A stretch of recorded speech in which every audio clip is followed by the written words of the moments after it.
Hello, crime enthusiasts. Are you ready for another chilling investigation? The case of Kimberly Antonakis. Kimberly Antonakis was born in 1974 in New York, USA. She was the only child in her family. Although she grew up in love and wealth, her father, Thomas, founded his own computer company. When Kimberly was young, her parents divorced. Kimberly left to live with her mother, and she still kept in touch with her father. Her father Thomas spent weekends taking Kimberly out and spending all his free time with her. When Kimberly's mother found a new man and decided to move to Florida, she was faced with a difficult choice: to stay with her mother or her father. Since she did not want to leave her familiar environment, Kimberly decided to live with her father Thomas. Kim began living with Thomas. Kimberly grew up to be a well-behaved and sociable child. Over the years, Kimberly became a beautiful and humorous girl. In 1994, Kimberly began attending the College of Staten Island. At that time, she informed her father that she felt she was old enough to live on her own. Kimberly's father, Thomas, was worried about this decision but still praised her and decided not to object. Instead, Thomas promised to ensure that Kimberly had a safe place of her own. Her father Thomas bought an apartment for Kimberly in a wealthy area of the city. He also installed an alarm system for the apartment to ensure Kimberly's safety. To avoid having to park far from home, Thomas bought a parking space in the garage across the street. He also bought Kimberly a cell phone and a pager so they could stay in touch regularly. Kimberly works as an accountant at a company. She lives a normal life like other students, often participating in entertainment activities and parties. Although her father Thomas repeatedly asked her to return to live with him, Kimberly insisted on being independent. In early 1995, Kimberly's best friend Liz Pace's house was being renovated. Liz, along with her boyfriend Joshua Torres and their young son, came to Kimberly's house to ask for temporary accommodation. Out of kindness, Kimberly agreed to let Liz Pace's family stay. One day, Kimberly and Liz decided to go to a party. They got their makeup done, their hair done, and their outfits picked out. Afterwards, they had a great time and danced at the party. When the party was over, Kimberly drove Liz home in her 1994 white Honda Accord. However, Kimberly did not go up to the apartment with Liz because she had unfinished business. The two girls hugged and said goodbye. Liz returned to the apartment first. The next morning, when Kimberly did not show up for work, her co-workers contacted her father, Thomas, to inform him that Kimberly had not shown up for work. Kimberly's absence was unusual because she was always on time. Thomas was also unable to reach his daughter on her cell phone, which made him feel worried and had a bad feeling. Thomas decided to contact Kimberly's friends. However, no one had any information about where she had gone after leaving the party early in the morning of March 1st. When Thomas did not hear from her friends, Thomas decided to go to the police to report the incident.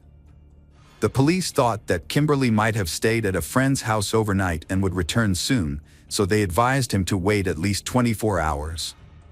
However, Thomas was not satisfied. He decided to conduct an investigation himself to find Kimberly. After learning of Kimberly's disappearance, Kimberly's mother met with a psychic after being introduced by a friend. Upon seeing Kimberly's photo, the psychic said that she was alive, but very weak and dehydrated. She also said that Kimberly had been kidnapped by acquaintances and that Kimberly had tried to escape several times. She added that the danger came from several people and that one of them had a name that started with the letter J, and that this person was apparently the leader of the gang. Thomas, Kimberly's father, went to the places his daughter frequented and talked to many people, but did not get any important information. Thomas went to Kimberly's apartment and garage to check. When entering Kimberly's apartment, Thomas noticed a bright object lying on the floor near the wall. It turned out to be a small gold earring. Thomas remembered that he had given Kimberly this pair of earrings. Thomas put the earring in his pocket. After checking, Kimberly was not in the apartment either. Thomas only met Kimberly's best friend Liz and her boyfriend Joshua Torres and their 2-year-old child. Thomas knew about Kimberly letting Liz's family stay temporarily. But Thomas did not support this decision. When Thomas talked about Kimberly's situation, Liz's family was surprised and worried about Kimberly's disappearance. Joshua reported that he was looking for Kimberly and volunteered to help. Thomas then went to the police station a second time and insisted that they conduct a search. The police agreed to help him and began an investigation. The police began to investigate the date of Kimberly's disappearance on February 28th. It was found that Kimberly went to college in the morning, then went to work. After work, Kimberly went home and had dinner. She then attended a party with Liz and returned home around 4 a.m. Kimberly then went to the parking lot, but the reason she was there at such an early hour is still unclear. Kimberly's bank account was also investigated. The police discovered that Kimberly had last used her bank card the evening before she went missing. The police assumed that Kimberly had been kidnapped. Due to the lack of concrete evidence, the police looked into the information that Kimberly's mother had received from the psychic. Witness interviews were then conducted. The first people interviewed were Liz and Joshua. The police discovered that a total of 65 calls had been made from Kimberly's phone on the morning of March 1st. This surprised the police because of the large number of calls. However, Joshua explained that he had called all of his friends and acquaintances to find out where Kimberly had gone and why she had not stayed home overnight. Joshua said that he considered Kimberly to be like a sister to him.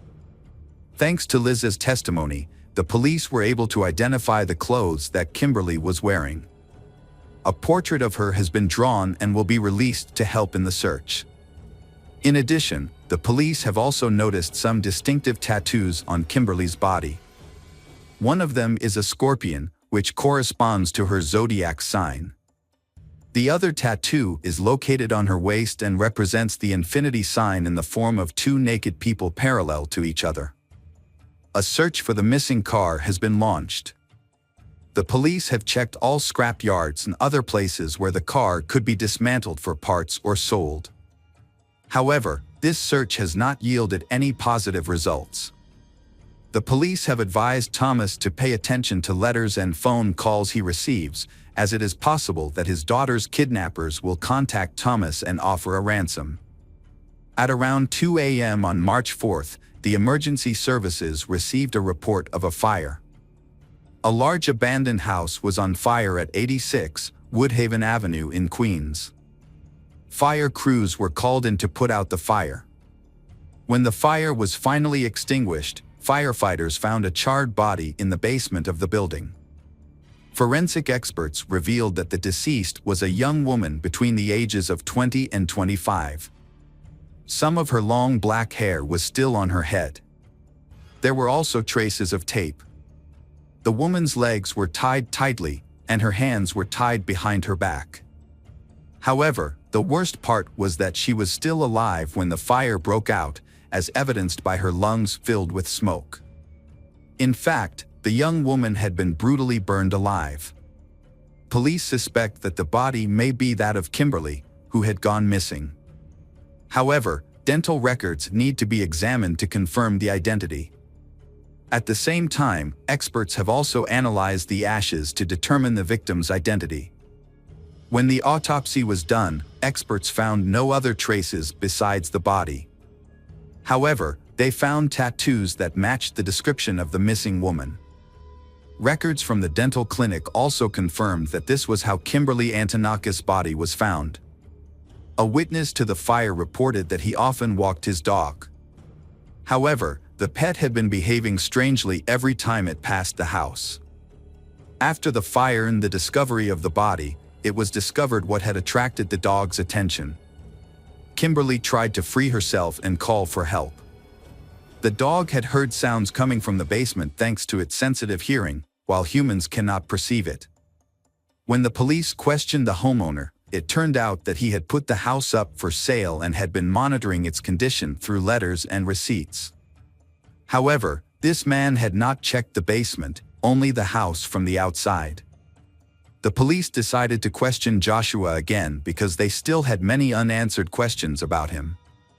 Notably, they also noticed an interesting coincidence that his name started with the letter J.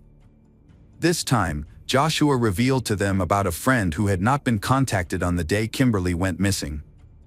It was a young Russian man nicknamed Psycho who had a romantic relationship with Kimberly.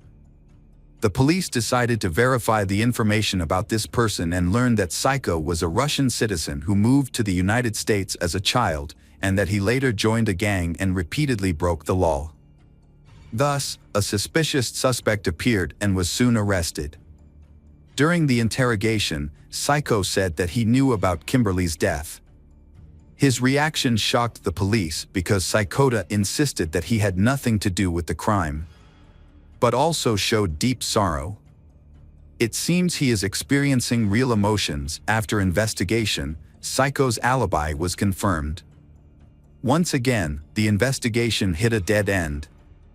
Kimberly's family decided to seek help from a psychic once again. This time, the psychic said she saw 4 people involved in the case.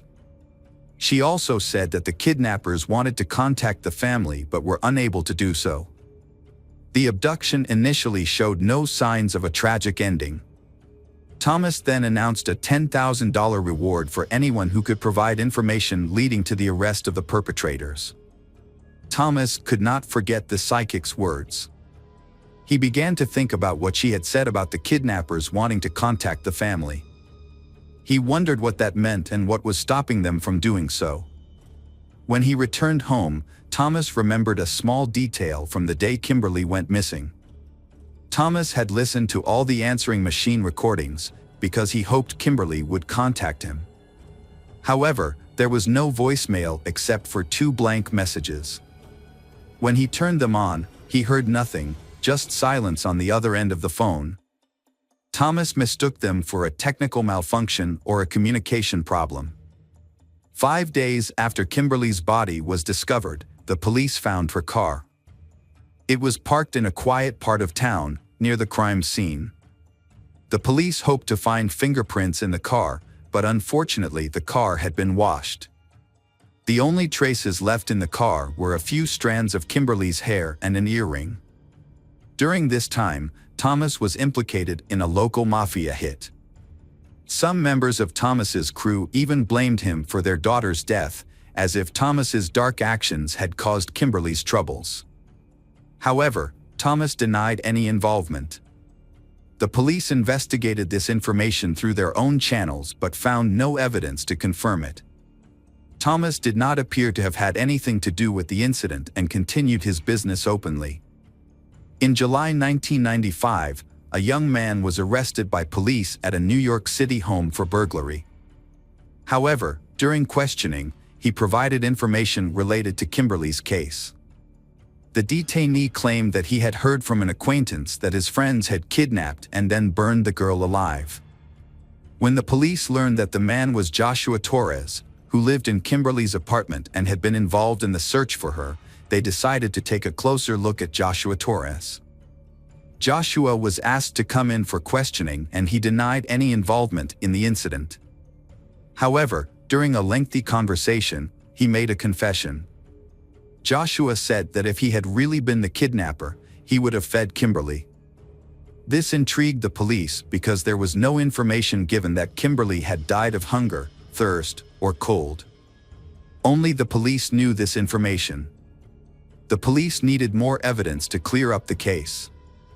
After investigating, they discovered that Joshua Torres had a criminal record. Furthermore, he had no job and was living off Liz. Meanwhile, Liz worked to support both of them. Joshua took care of the child and had free time to secretly plan the crime. Joshua followed Kimberly and learned her habits, and kidnapped Kimberly and hid her in an abandoned house. But surprisingly, Joshua did not ask for ransom. During the investigation, the calls Joshua made that morning were analyzed. The results showed that Joshua had lied when he said he called Kimberly's friends and acquaintances. But when checked, most of the phone numbers were from random people who had nothing to do with Kimberly. When checking Joshua's pager data, the police discovered that Joshua had sent several strange messages on March 1st. These evidences gradually closed the circle around Joshua Torres. Finally, the police had a solid lead to arrest Joshua. When the police told Joshua that they no longer considered Kimberly's ex-boyfriend a suspect, Joshua changed his story. Joshua said that he suspected his friends of murdering Kimberly. Joshua confessed to assisting in the kidnapping. Joshua said he did not think Joshua's accomplices would decide to kill Kimberly. According to Joshua, they only wanted to demand ransom and release Kimberly, but the plan failed. When the kidnappers could not contact Thomas, even recorded a ransom message. However, for some reason, the recording was not saved on the answering machine. The kidnappers were angry that Thomas did not respond. The kidnappers were scared because the psychic said that the suspect's name began with the letter J. This information was released to the media and broadcast on TV. After speaking with the police, Joshua was released on bail and then disappeared. At the same time, Joshua's accuser, Jose, was shot in the back of the head while he was with his wife. Jose's wife later admitted to the police that her husband did not trust Joshua, used a tape recorder when talking to Joshua, and wanted to expose him. Police were able to establish details of the kidnapping and the crime through pager messages and statements from the suspects. The case involved 4 suspects: Joshua Torres, Julio Negrin, another man named Jose Negrin, and Nicholas Brett. It is worth noting that Julio had dated Kimberly and even intended to marry her. However, Kimberly rejected his proposal. Nicholas had just been released from prison before the kidnapping took place thanks to a bond from his mother. Nicholas had planned the incident while serving a prison sentence for serious crimes. Joshua had a criminal record dating back to his youth, including kidnapping and the illegal use of weapons. A kidnapping had taken place, in which Joshua was the mastermind. Joshua directed the actions of the kidnapping group. When Kimberly returned from a party, the group of men attacked her in the parking lot. They had apparently been watching and waiting for Kimberly to be alone. To control Kimberly, they used guns to threaten Kimberly and force her to be quiet. They then tied Kimberly's hands and covered her mouth, eyes, and ears with duct tape. The group then put Kimberly in the trunk of their car and drove her to an abandoned house. There, they took Kimberly into the basement and tied her to a chair. They also took off Kimberly's shoes to prevent her from making noise by tapping her feet. The kidnappers told Kimberly that her father owed money and that they would release her when the money was paid. One of the kidnappers, Julio, was assigned to take care of her, bringing her food and water twice a day and keeping her warm. However, Julio left the house because he was afraid of the consequences. So, for 3 days, Kimberly had no food, no water, and was freezing. Immediately after kidnapping Kimberly, the kidnappers notified Joshua, who then demanded a ransom of $775,000 via an audio message. Joshua then called Thomas and left 2 empty audio messages. Therefore, Thomas ignored these calls. The kidnappers were waiting for a message from Thomas, but they did not understand why Thomas did not contact them. During this time, Kimberly was left alone and fainted several times due to dehydration, but Kimberly still managed to survive. The kidnappers did not receive the ransom and were afraid of being caught, so they decided to release Kimberly. When they went down to the basement, they found Kimberly unconscious. They thought Kimberly was dead and decided to get rid of all the evidence, including the hostage. The police knew that Joshua had directed the actions of his accomplices from inside the house, so Liz did not know that Joshua had kidnapped Kimberly. At the trial, Liz said that after being questioned, Joshua came to her and confessed everything. Joshua then beat her and threatened to kill her before fleeing. Some time after the massacre, the police investigated Jose. He was also suspected of being involved in Kimberly's murder, but there was no direct evidence. Therefore, the police decided to take statements from the kidnappers. When questioning Joshua, he denied all involvement in the case. However, Julio decided to cooperate and gave an honest statement about the incident. Information from Julio allowed Joshua's role in the case to be determined, and Joshua was charged with Kimberly's murder. Therefore, Joshua, Julio and Nicholas were charged with related crimes such as murder, kidnapping and vandalism. At the trial, after more than 10 hours of debate, Joshua was finally sentenced to life in prison for 58 years, the same sentence that Nicholas Brett also received. Julio Negrin was convicted of complicity and sentenced to 2 to 6 years in prison after the incident. Kimberly's father, Thomas, was pleased with the court's decision, because Thomas did not want criminals to be sentenced to death. In his eyes, the death penalty was not the most severe punishment. Nicholas experienced abuse and assault in prison many times, and after only 2 years of incarceration, Nicholas died of AIDS. Meanwhile, Julio was released after 2 years after completing his sentence. However, Joshua is still serving a longer sentence and cannot be released until 2053 at the earliest, if he is still alive at that time. In 2005, Thomas died of cancer. His family believes that Kimberly's death caused Thomas a lot of stress, and that cancer was part of that. The life of Kimberly Antonakos, a beautiful girl, ended suddenly and tragically. Welcome back, mystery lovers.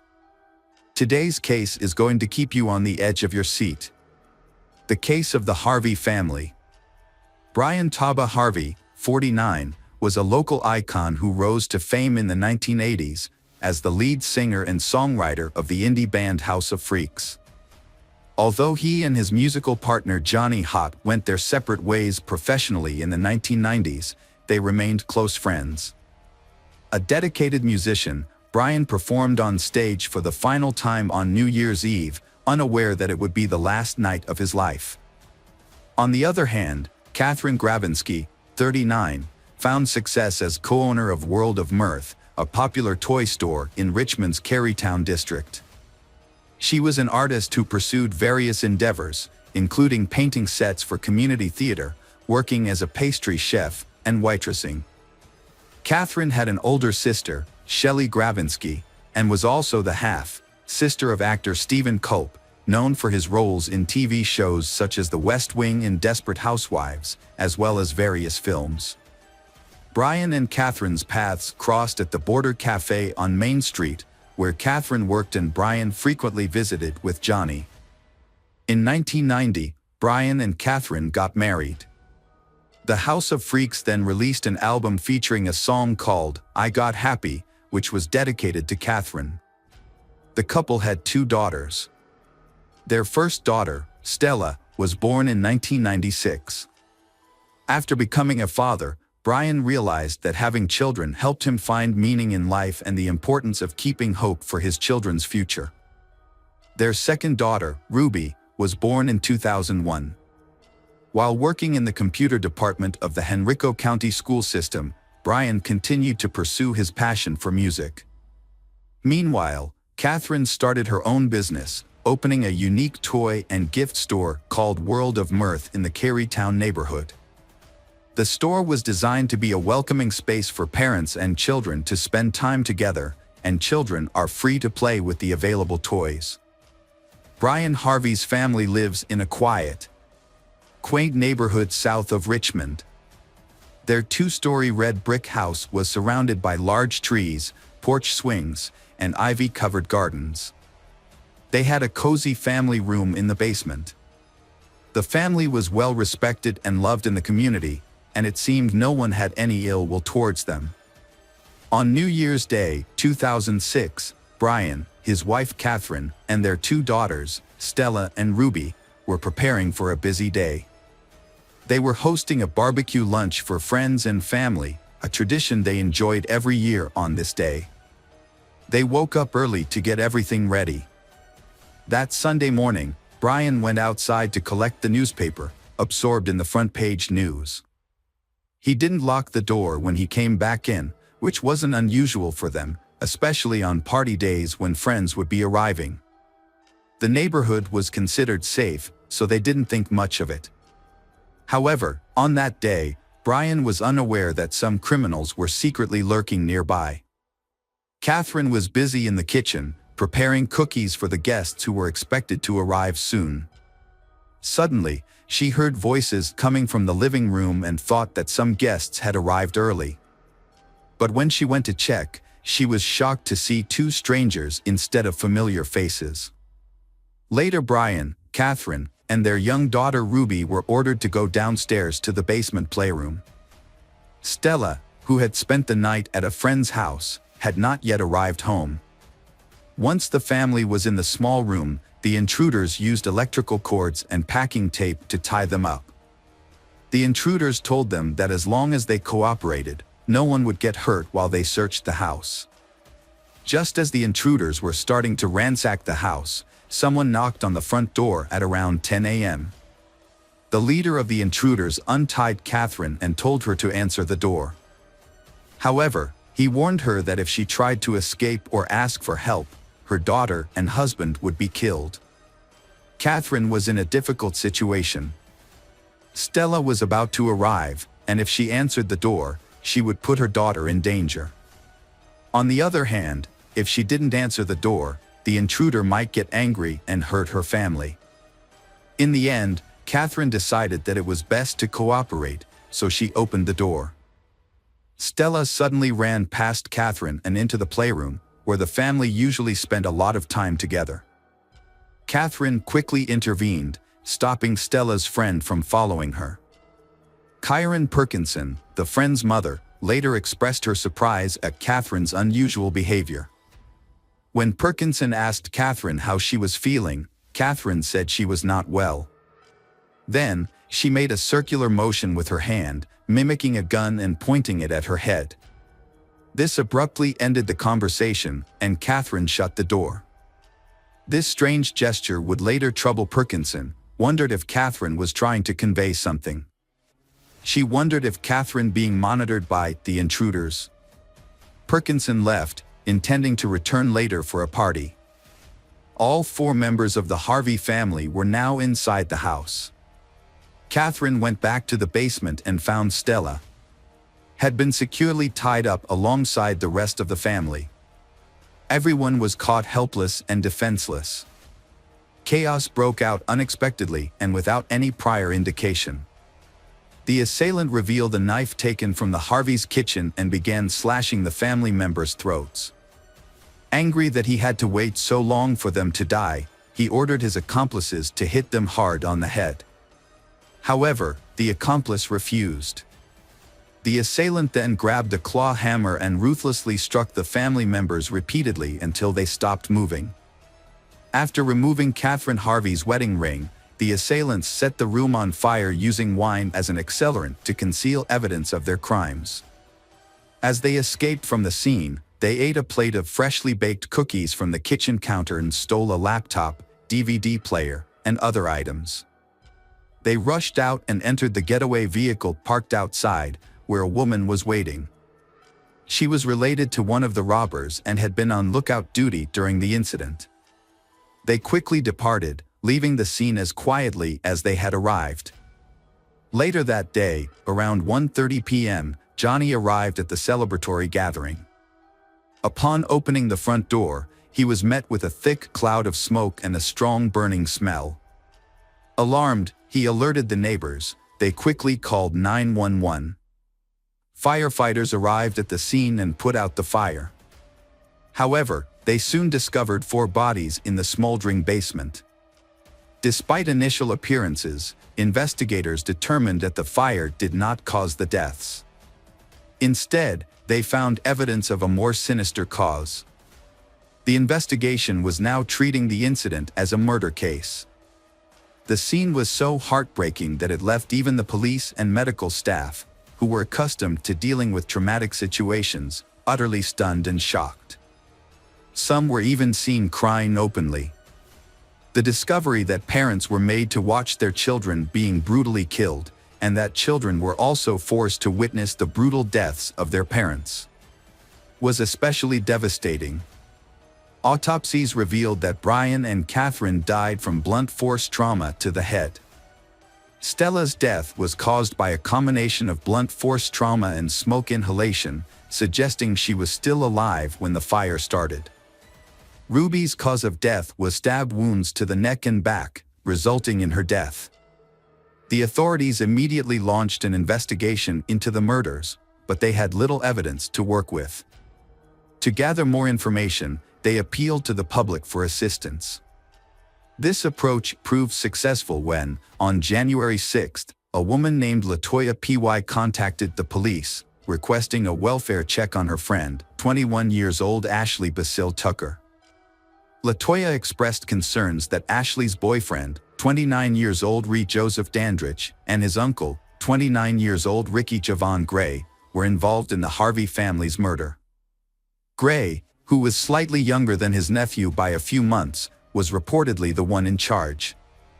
The investigation took a significant turn when Latoya revealed that the two men had hidden evidence of their crimes at her residence. She disclosed that Gray and Dandridge had recently visited her home with a laptop that had an image of the Harvey family as its wallpaper. Given the extensive news coverage of the Harvey case, it was clear that the laptop belonged to the family. Latoya revealed information about the plan that Ashley, Gray and Dandridge had devised to rob Ashley's parents. According to the plan, Ashley would pretend to be a hostage, allowing Dandridge and Gray to extort money from the Purcell Tucker, Ashley's stepfather. This would make Ashley appear innocent, even though Latoya knew about the plan and was offered a role in it. However, Latoya became suspicious of the group and declined to participate. Later, when Latoya asked Gray and Dandridge about Ashley's whereabouts, they gave a cryptic response, saying, "Ashley has gone bye-bye." This increased Latoya's concerns, and she contacted the police. The information she provided was crucial in helping investigators connect the dots. When investigators arrived at the residence where Ashley lived with her mother, Mary Baskerville Tucker, and stepfather, Purcell Tucker, they found a gruesome scene. Inside the home, they discovered the lifeless bodies of all three victims, who had been subjected to a brutal and violent death, similar to the Harvey family. The victims were bound, gagged, and had their throats slit. Duct tape was wrapped tightly around their heads, causing additional suffering. Mary and Purcell had deep neck lacerations, and Purcell had a sock inserted into his throat. Ashley was found to have been suffocated with a plastic bag. The cause of death for all three victims was determined to be suffocation and torture. The police believed that the killer's primary motivation was a thrill-seeking desire, rather than any obvious personal benefit, so they worked together to catch them before they could hurt anyone else. Similar to the Harveys, Purcell and Mary live a quiet life with no known enemies. Percy works as a forklift driver, while Mary works for a cleaning service company. Their peaceful life was shattered by their daughter's betrayal, leading to the tragic death of a couple enjoying their golden years. Investigators quickly discovered a crucial connection between the Harvey family's case and the Tucker family's case. Ashley was found wearing Catherine's wedding band, which had been missing and taken from Catherine. With this revelation, urgent action was necessary to apprehend Gray and Dandridge before they could inflict further harm. Authorities tracked Gray and Dandridge back to their home state of Pennsylvania and apprehended them in Philadelphia on January 7. Dandridge claimed that Gray planned the murders and he just followed orders. When faced with these accusations, Gray provided explicit and disturbing details of the two family massacres, explaining that financial gain was the primary motivation behind their actions. Notably, during the Harvey family murders, he was under the influence of an illicit substance called PCP, also known as phencyclidine or angel dust. This potent drug is known to cause auditory and visual hallucinations and often leads to aggressive behavior. During his confession, Gray showed no emotion, maintaining a chilling stare. His indifference to the lives he took led investigators to view him as a ruthless and heartless individual. Additionally, it was discovered that Gray was responsible for the murder of his wife, Trevor Terrell Gray, whose body was found in a shallow grave in Washington, Pennsylvania. The couple, married for 6 months, lived together in a house owned by Trevor's family. They shared the home with Gray's nephew, Dandridge. Trevor's parents reported that the couple frequently had intense arguments. On the day Trevor's body was discovered, Gray had claw marks on his forearm. Initially, neither Gray nor Dandridge were considered suspects by the Washington police. Trevor's mother, Manna Squires, claimed that the police thought Trevor's death was due to a drug overdose, which led to a slow investigation. Trevor's death initially raised suspicions, but a thorough investigation did not occur until Gray confessed to the crime in 2006. On December 31, 2005, a violent assault occurred outside a home in Arlington. 2 men, later identified as Gray and Dandridge, attacked 26-year-old Ryan Key in front of his parents' house. The assault left Ryan with severe injuries, including stab wounds to the chest, neck, and arms. He spent 2 weeks in a coma due to the near-fatal attack. Additionally, he permanently lost the use of his right arm. Gray and Dandridge faced multiple charges related of the Tucker's family killings. Gray was charged with 5 counts of capital murder, while Dandridge faced 3 counts of murder. Despite initially admitting to their involvement, both men pleaded not guilty. Gray's 6-month trial concluded with a guilty verdict on all counts. He received a life sentence for the murders of Brian and Catherine Harvey. The court also sentenced him to death for the brutal murders of Stella and Ruby. Following Gray's conviction in September 2006, Dandridge chose to accept a plea deal to avoid the death penalty. He was sentenced to life in prison without the possibility of parole in December 2006. Gray also faced charges in Culpeper County for the murder of Cheryl Warner, a 37-year-old mother of 3 who was found shot and hanged in her burning home. Gray pleaded not guilty, but the charge was later suspended due to conflicting evidence on June 4, 2008. Over the next 9 years, Gray's lawyers filed multiple appeals. They argued that Gray's traumatic childhood had affected his mental capacity. However, the Supreme Court rejected his case in 2016. As a result, Gray was scheduled to be executed on January 18, 2017.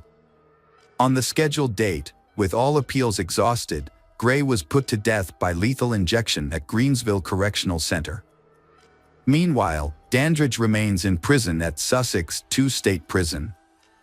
The Harvey family's brutal murders sent shockwaves of horror and grief through the community. Over 1,400 people attended their memorial service, expressing condolences and sorrow outside Catherine's store. Flowers, dolls, and candles formed a poignant tribute along the curb outside the red brick house. The candles, lit by children, remained glowing for weeks. Catherine's brother Culp described the murders as a devastating blow that felt endless. He spoke about the pain of thinking about the family's final hours, saying that everyone was trying to move forward. Hello friends, welcome to our channel. Today we're going to take a look at another horrible case with you, the case of Kaylee Mandotti. Kaylee Mandotti was born on August 20, 1998, in Webster, Texas, to parents Tack Mandotti and Allison Steele. Her family enjoyed a comfortable lifestyle, with her mother working as a scientist and her father serving as an international executive director at MGM Resorts. Following her parents' divorce, Kaylee's mother, Allison, married NASA engineer Lawrence Buten, who resided in Houston. Although Kaylee's parents were separated, she maintained a close relationship with her father and regularly stayed in touch. Her stepfather, Lawrence, adored Kaylee and became a loving second father figure to her. Kaylee was an exceptional individual, cherished by her family and friends. She excelled as a student, team member, sister, and companion, spreading joy with her infectious laughter and kind heart. Throughout her academic career, Kaylee consistently demonstrated academic excellence and actively participated in extracurricular activities. Her diverse interests included horseback riding, piano playing, and theatrical performances. As a Girl Scout, Kaylee spent time exploring the Clear Lake neighborhood with friends and embarking on hikes with her parents. Upon graduating with honors from Clear Creek High School in League City, Texas, in 2016, Kaylee continued to pursue her passions. With a deep love for animals, Kaylee volunteered with a group called Animal Therapy. Her adventurous spirit drove her to seek out new experiences, and she aspired to try extreme sports and explore uncharted territories, always seeking thrilling experiences that brought her joy.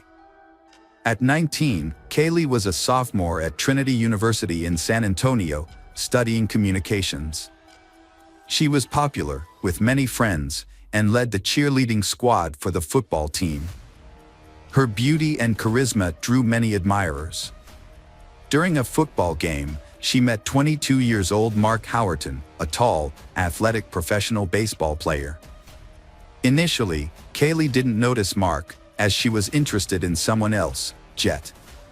However, Mark was immediately smitten with Kaylee, captivated by her large black eyes and charm. Mark and Kaylee started dating in September 2017, despite their first 2 meetings not going well. Friends thought they were mismatched, as both were emotional and quick-tempered. Their relationship was marked by intense arguments and jealousy.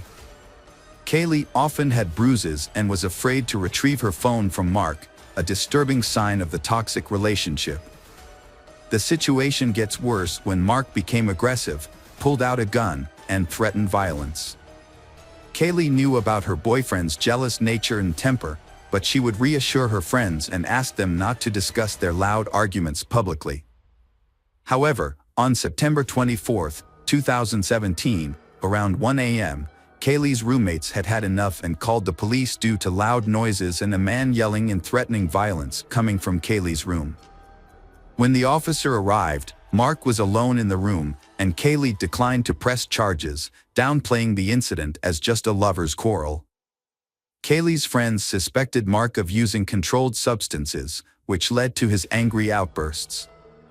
They recalled an incident where he threatened to throw Kaylee off a balcony and reported it to the police. Despite their tumultuous relationship, they was deeply in love during calm moments. On October 29th, they attended the Mala Luna Music Festival in San Antonio, a major event with gothic and industrial music.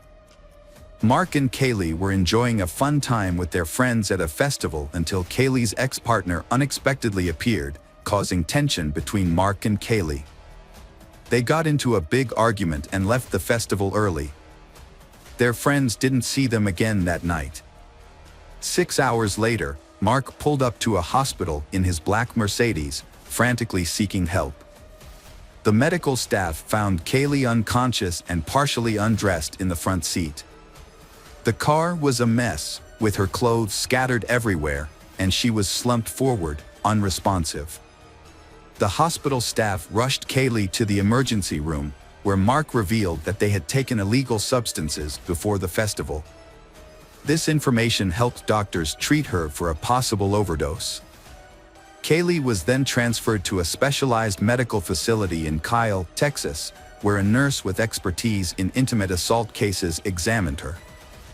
The nurse found additional bruises on Kaylee's arms, legs, and ear. Further examination revealed that Kaylee had suffered blunt force trauma to the face and head, which ultimately led to her death. It became clear that Kaylee had been Kaylee of a fatal assault. Police launched an investigation into the death of Kaylee Mendotti, focusing on Mark as the primary suspect since he was the last person seen with her on the night of her death. During police interviews, Mark raised suspicions by repeatedly changing his story and omitting crucial details. Surveillance footage revealed that he and Kaylee had been to places that Mark had not mentioned in his account. As the investigation continued, it was discovered that Mark had a history of aggressive behavior towards Kaylee, according to her friends and family. One of her sisters even expressed fear of him. The police uncovered previous incidents of violence between they, including an instance where Mark hit Kaylee's head against a car window and vandalized her dorm room at Trinity University. When Kaylee's parents learned about Mark's history of abuse, they were devastated. Her mother, Allison Steele, filed a lawsuit against Trinity University, alleging that the school failed to protect her daughter from Mark's attacks. The lawsuit, filed in Becker County District Court, also named Mark as a defendant, claiming that he killed Kaylee in a jealous rage. The lawsuit claims that Mark Howerton assaulted 19-year-old Kaylee Mandotti, resulting in her death. It also alleges that Trinity University staff, administrators, and campus police were aware of Howerton's violent behavior and threats to harm Kaylee, including physical harm and breaking her face. Despite this knowledge, the university failed to take action to protect Kaylee in the weeks leading up to her death. A Trinity University spokesperson declined to comment on the lawsuit, citing the ongoing legal process. The lawsuit states that the university's inaction, despite numerous reports of harassment, intimidation, domestic violence, and gender discrimination, led to Kaylee's tragic death. The lawsuit argues that if Trinity University had intervened as it should have, Kaylee's death could have been prevented. The university failed to follow its own policy on investigating and responding to potential cases of relationship violence and harassment. After an incident in his dorm room, Mark was banned from campus for a year due to a criminal trespass order. Despite this, he continued to violate the order. Furthermore, detectives uncovered numerous accounts of Mark's violent behavior towards Kaylee during their relationship. One of Kaylee's sisters reported that Mark threatened to throw Kaylee off a balcony during an argument. Another sister claimed that Mark threatened to shoot some of Kaylee's ex-boyfriend's brothers with a gun. Based on these allegations, the police issued a warrant for Mark's arrest in February 2018. He turned himself in to the authorities. Following the discovery of Kaylee's disarrayed room at the university, Mark faced multiple charges, including criminal acts, intimate violence, and abduction. However, he pleaded not guilty to all charges. The first trial regarding Kaylee's death began in December 2019. Prosecutors argued that Mark, known for his volatile temperament, fatally assaulted Kaylee in a fit of rage. They claimed that he drove her around for nearly 6 hours before taking her to the hospital. In his defense, Mark's lawyers suggested that Kaylee's death could be attributed to various factors, including the presence of banned substances in her system, which may have caused a spike in blood pressure or head trauma during intimate activity. Kaylee's mother described the injuries on her daughter's body as severe, comparable to those from a plane crash. The injuries were indeed extensive, as evident from photos shown to the Bayhart County jurors. The images depict Kaylee, a sophomore at Trinity University from San Antonio, Texas, with severe bruises, red marks and scratches all over her body, from head to toe. Both her eyelids were swollen and bruised. Only her back and the back of her legs showed no signs of injury.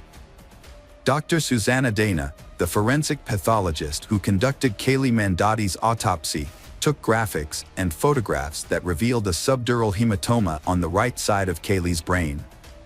This type of injury is typically associated with traumatic brain damage.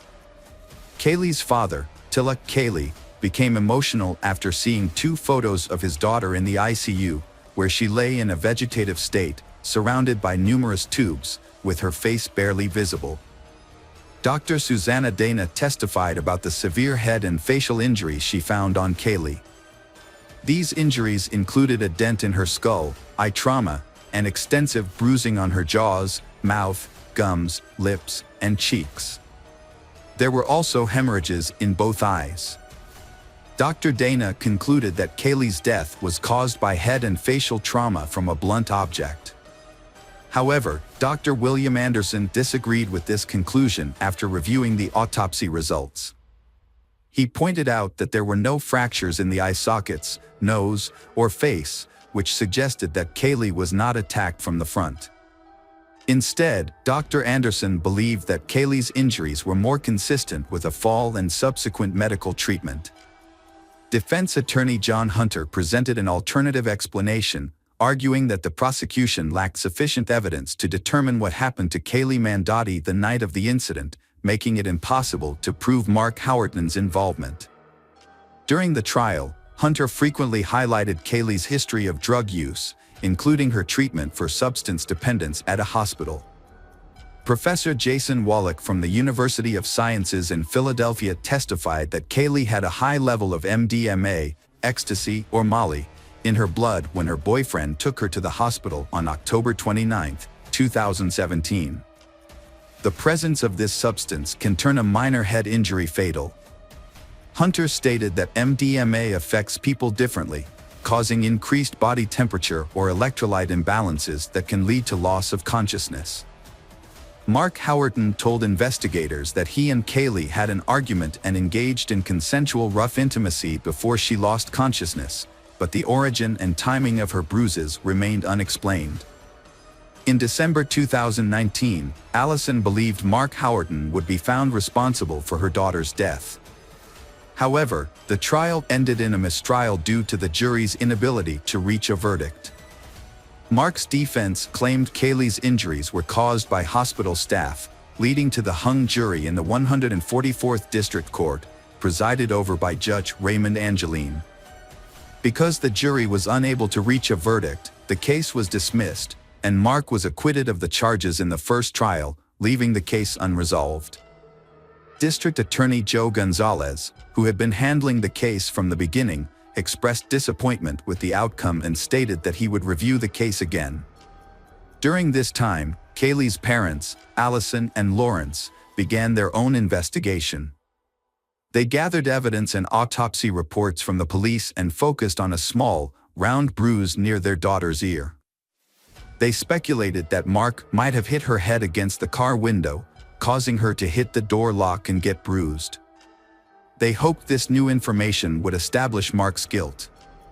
Lawrence found a similar Mercedes to Mark's and recreated the incident with photos. With the Texas Rangers' help, Lawrence got records and affidavits for an arrest warrant for assault and mischief. The records provided a detailed timeline of events leading up to Kaylee's death and evidence found during the investigation. The authorities exposed Mark Howerton's alleged deception to the Rangers and revealed the evidence that resulted in his arrest. Prosecutors described Howerton as a controlling boyfriend who constantly called Kaylee Mandotti, took away her phone, and isolated her from friends. 2 weeks before Kaylee's death, Howerton physically assaulted her, pushing her against a brick wall and trashing her dorm room. After the incident, Kaylee asked for space, but Howerton responded with dozens of messages, including a threat to end his life. Kaylee pleaded with him not to harm himself. That evening, Howerton called Kaylee around 200 times. Later, they attended a festival where they argued over Kaylee's ex-boyfriend. Mark Howerton took Kaylee from the festival, drove her to a deserted parking lot near the Whataburger headquarters, and spent over an hour there, according to GPS camera records. Prosecutors believe that it was in this parking lot where Mark Howerton attacked and killed Kaylee Mandotti.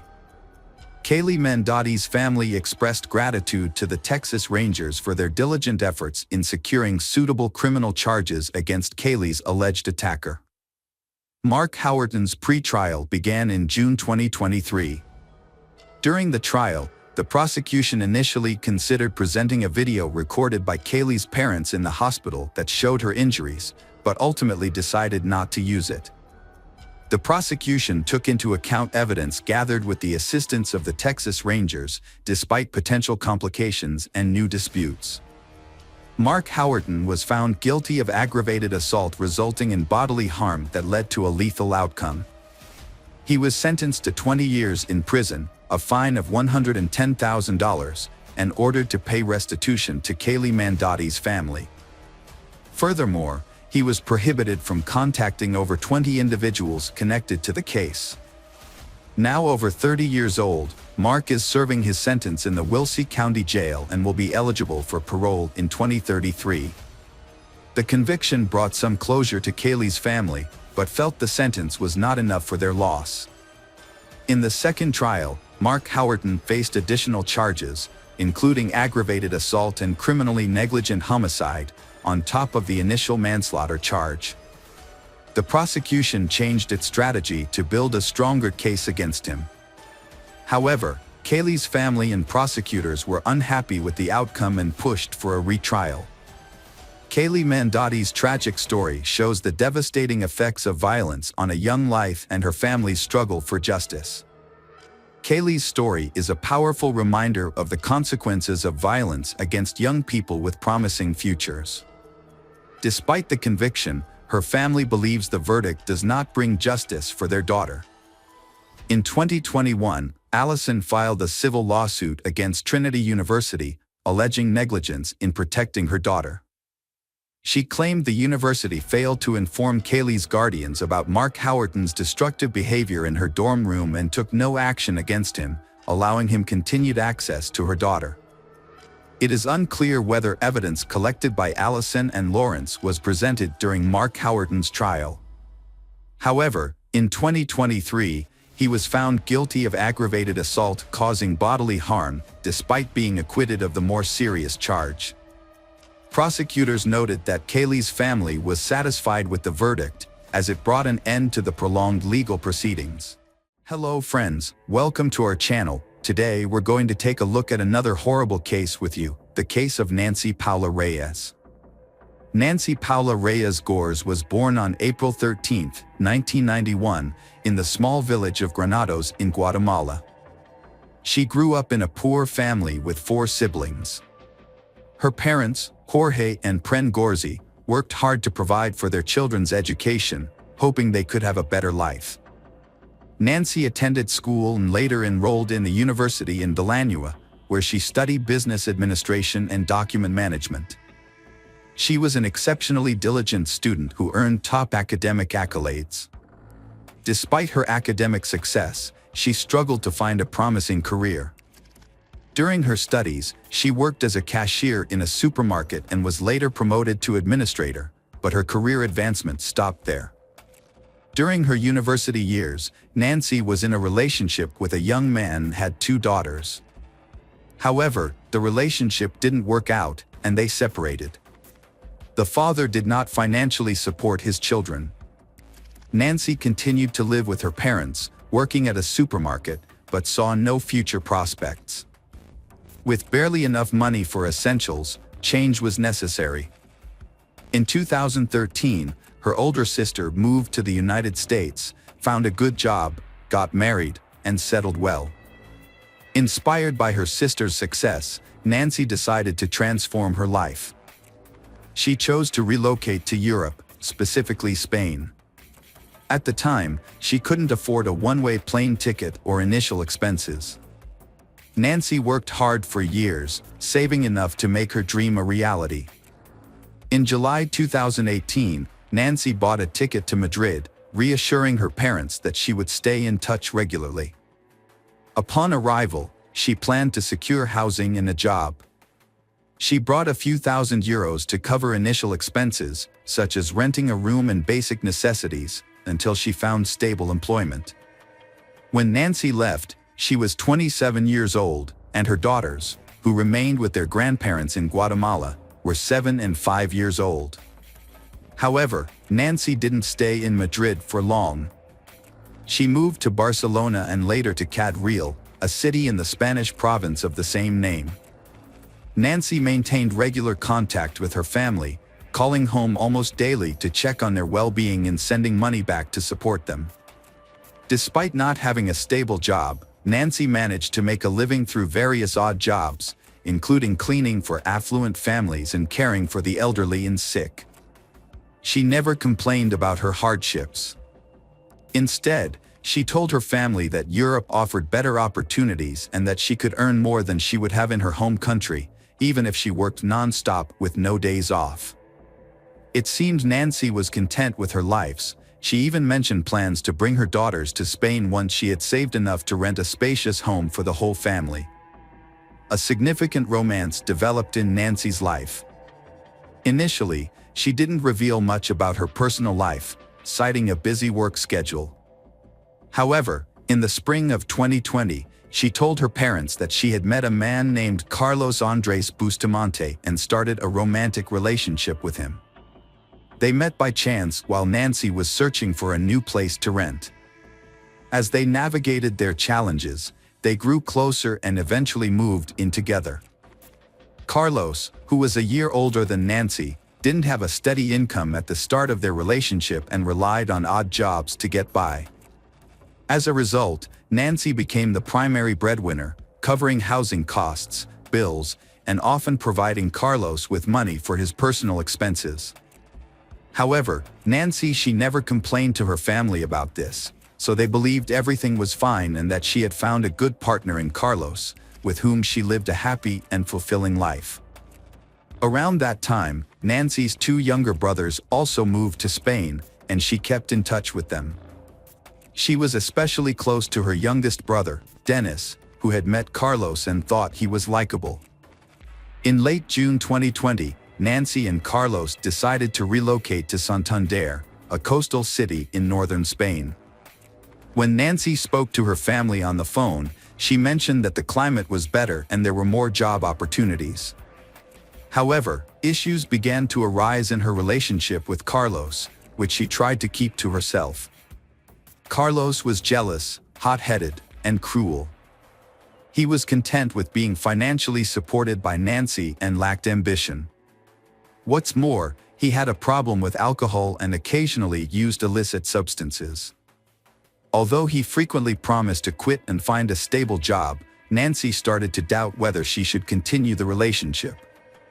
When Nancy discovered she was pregnant, Carlos seemed overjoyed and promised a better life. However, his behavior worsened.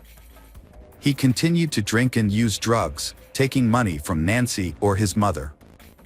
Carlos also started physically abusing Nancy, who tried to hide this from others.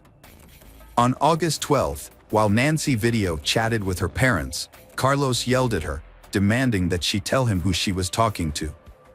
Despite her explanation, he snatched the phone, verified the caller, and then threw the phone onto a chair before walking away. The next day, Carlos repeated this behavior, grabbing the phone from Nancy while she spoke to her family. He insulted and threatened her, leaving Nancy frightened. However, she told her relatives that Carlos's behavior was due to jealousy and insisted that everything was fine. Her parents urged her to contact the police, but Nancy believed she could handle the situation herself. On August 17, Nancy had a concerning phone conversation with her sister. She stated that if anything happened to her, Carlos would be responsible.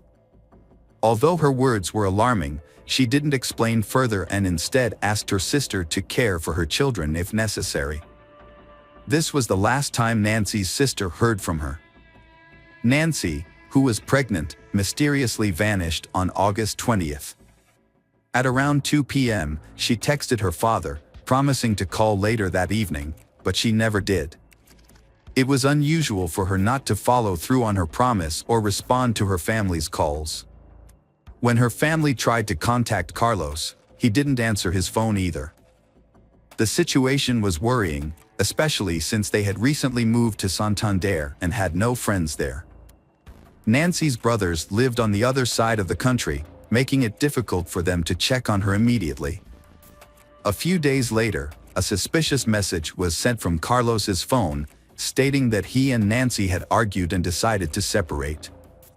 According to the message, Nancy had packed her belongings and left to find her own apartment, was ignoring Carlos's calls, and he had no idea where she was. Nancy's brothers suggested that Carlos come to Ciudad Real so they could report Nancy missing to the police together. Carlos agreed but didn't show up or file the report. He also stopped communicating with Nancy's family. Nancy's relatives reported her disappearance to the police themselves. Meanwhile, her brothers found Carlos's mother's, Sandra Bustamante, address through Nancy's friends. When they visited Sandra and explained the situation, she burst into tears. She confessed that she suspected her son was capable of harming Nancy, but didn't provide any details. Sandra didn't know where Carlos and Nancy were. Carlos wouldn't answer her calls, only sending brief messages telling her not to ask questions and to give him time. The next day, Sandra is questioned at the police station about Nancy's disappearance and the whereabouts of her son, Carlos. Sandra shared the same information she had told Nancy's brothers the day before and showed the police a long text message Nancy had sent her before she went missing.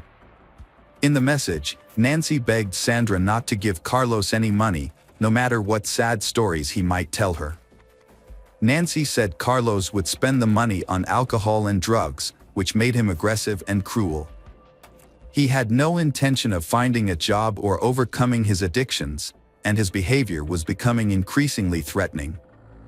As a result, Nancy was considering leaving him and thought it would be better to end things before anyone got hurt.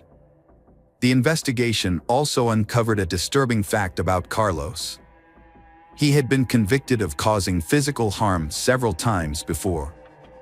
One of his first victims was his own mother, whom he severely beat when he was 17 years old. At the time, he was given probation. However, after leaving his family's home, he served short sentences for assaulting women he lived with and tried to have relationships with. The investigation was just getting underway, but within the first few days, several intriguing details came to light that suggested the union between Carlos and Nancy was troubled from the start. Carlos had a history of aggression, was unemployed, struggled with addiction, had a criminal record, and was prone to uncontrollable rage. Nancy's occupation wasn't as straightforward as she claimed. Her work generated substantial income, more than a housekeeper or caregiver could earn. In reality, Nancy offered escort services to wealthy individuals, including Spanish and other tourists, which is why she moved to Santander.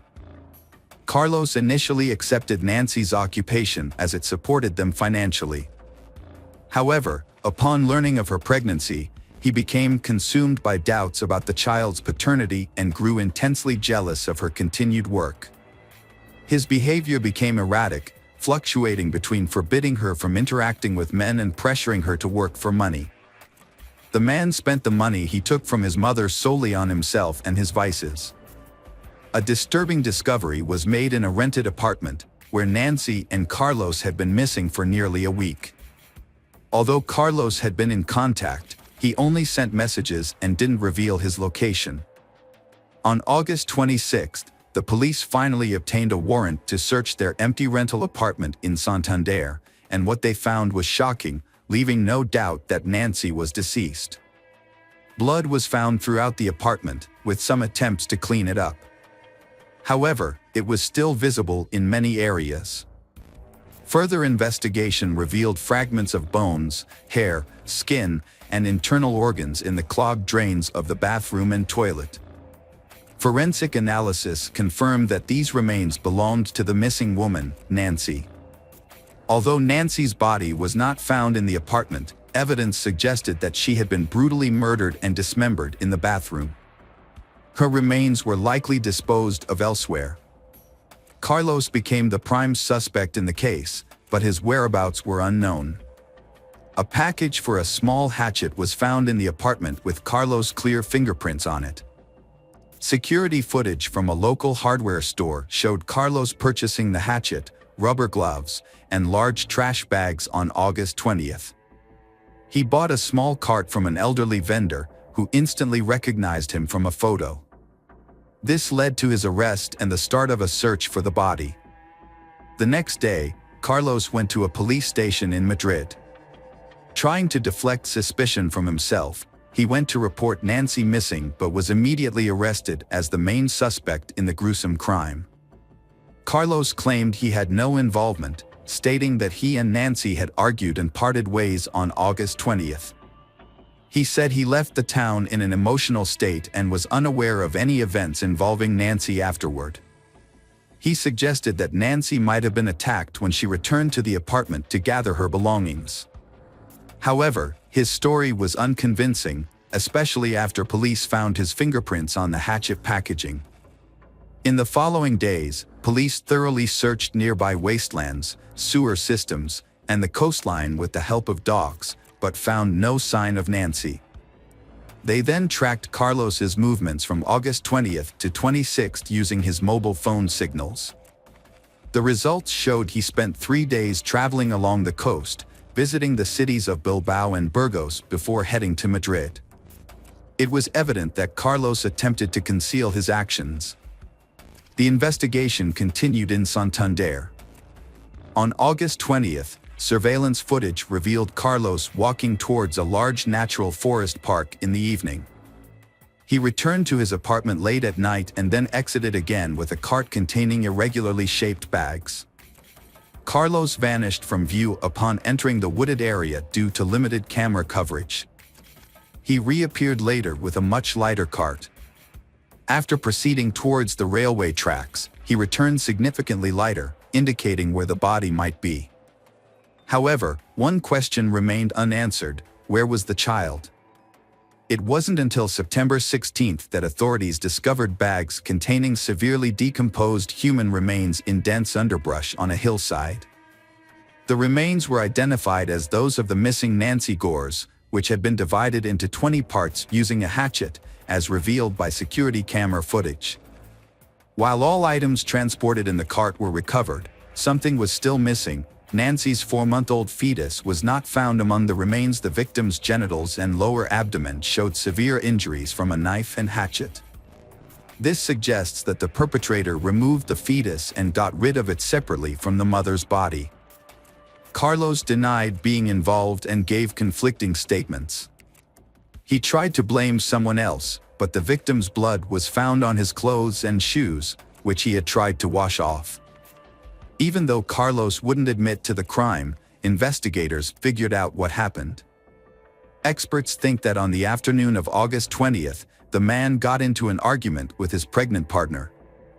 He then brutally beat and strangled her in the kitchen, where blood was found on the floor and walls. Carlos moved Nancy's body to the bathroom. Afterward, he went shopping at a hardware store and the market. Using a hatchet and a large kitchen knife, he divided Nancy's body into 20 parts in the bathroom. He placed the pieces into bags, loaded everything into a cart, and then went to the park to look for secluded places to dispose of the body. Late at night, he followed a pre-planned route deep into the park, scattering the bags in various locations, hoping they would never be found. During his trial, Carlos denied his guilt and claimed he loved Nancy. The whereabouts of the fetus he removed from her body remain unknown. From the time of the crime until his arrest in Madrid, Carlos lived off the money he stole from Nancy. He spent the money daily in bars across various cities. It took law enforcement nearly 2 years to investigate, gather evidence, and find witnesses, and the murder trial is scheduled to start in July 2022. In November of the same year, Carlos was found guilty of the premeditated, brutal murder of Nancy and her unborn child, as well as the dismemberment and desecration of her body. However, many considered the sentence handed down to the murderer to be too lenient. Carlos received a prison sentence of 25 years and 6 months. He was also required to pay €150,000 in compensation to Nancy's parents and daughters. Hello friends, welcome to our channel. Today we're going to take a look at another horrible case with you. The case of Natalie Holloway. Natalie Holloway was born on October 21, 1986, in Clinton, Mississippi, to Elizabeth and David Edward Holloway. Her parents had a loving relationship that began in their youth, but after 13 years of marriage, they divorced due to the stresses of domestic life. Following the divorce, Natalie and her brother Matthew lived with their mother, who continued to receive emotional and financial support from their father. In 2000, Elizabeth remarried to George Twitty, a businessman from Alabama, and the family moved to Mountain Brook. The transition was seamless, and Natalie and her brother remained close to their father, visiting him regularly during holidays. Natalie's upbringing was deeply influenced by her family's strong Christian values, which emphasized kindness, modesty, and community involvement. As a result, she developed into a compassionate and humble individual who prioritized her studies and extracurricular activities over social events. Despite her popularity, Natalie chose not to attend parties or go on dates, instead focusing on her goals and aspirations. She was an excellent student, a skilled dancer, and an active member of various clubs, with ambitions to pursue a career in medicine and secure a scholarship to a local university. On May 26, 2005, Natalie joined 123 other students and 7 chaperones on a trip to a beautiful Aruba island.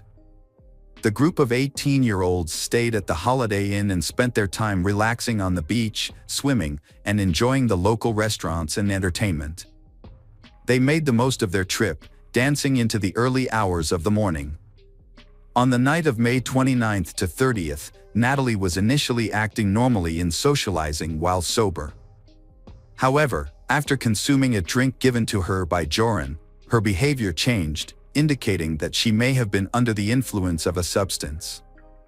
The staff at Carlos and Charlie's bar had a positive opinion of Natalie, but viewed Joran unfavorably due to his history of poor behavior, gambling, and substance abuse. Joran had a reputation for renting hotel rooms with friends, where they would invite foreign women and secretly record their activities, later uploading the videos online. Natalie Holloway's disappearance began with a frantic phone call from her mother, Elizabeth Twitty. After failing to reach her daughter, Elizabeth contacted one of the trip's chaperones to report her concerns. Elizabeth's instincts told her something was wrong, as Natalie was a responsible and punctual person who always stayed in touch. When Natalie didn't return to the airport with the rest of the group on May 30th, Elizabeth's worst fears were confirmed.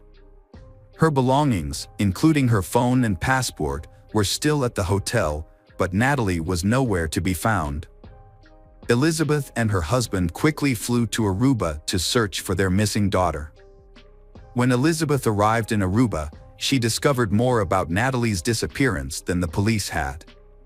Unfortunately, the authorities didn't seem to be in a hurry to investigate and initially disregarded Elizabeth's concerns. This type of case isn't unusual in Aruba, and the police appeared to be taking it lightly. They implied that it was common for tourists to miss their flights or lose track of their group, and that Natalie was probably just having fun, drinking, or socializing with new people. Natalie's last known whereabouts were on May 30th at around 1:30 a.m., when she left a bar with a man named Van der Sloot. They got into a car with 2 other young men, and that's the last time she was seen. Natalie and her friends had been spending time at the notorious Carlos and Charlie's nightclub and casino. On one of those nights, she met a 17-year-old local named Joran, who offered to buy her a drink. He then invited her to visit a lighthouse and see sharks in the area. As they left the club, a silver Honda car driven by the Deepak Kalpoe brothers was waiting for them. Elizabeth contacted the police for a second time 4 hours later, and this time she shared some concerning information.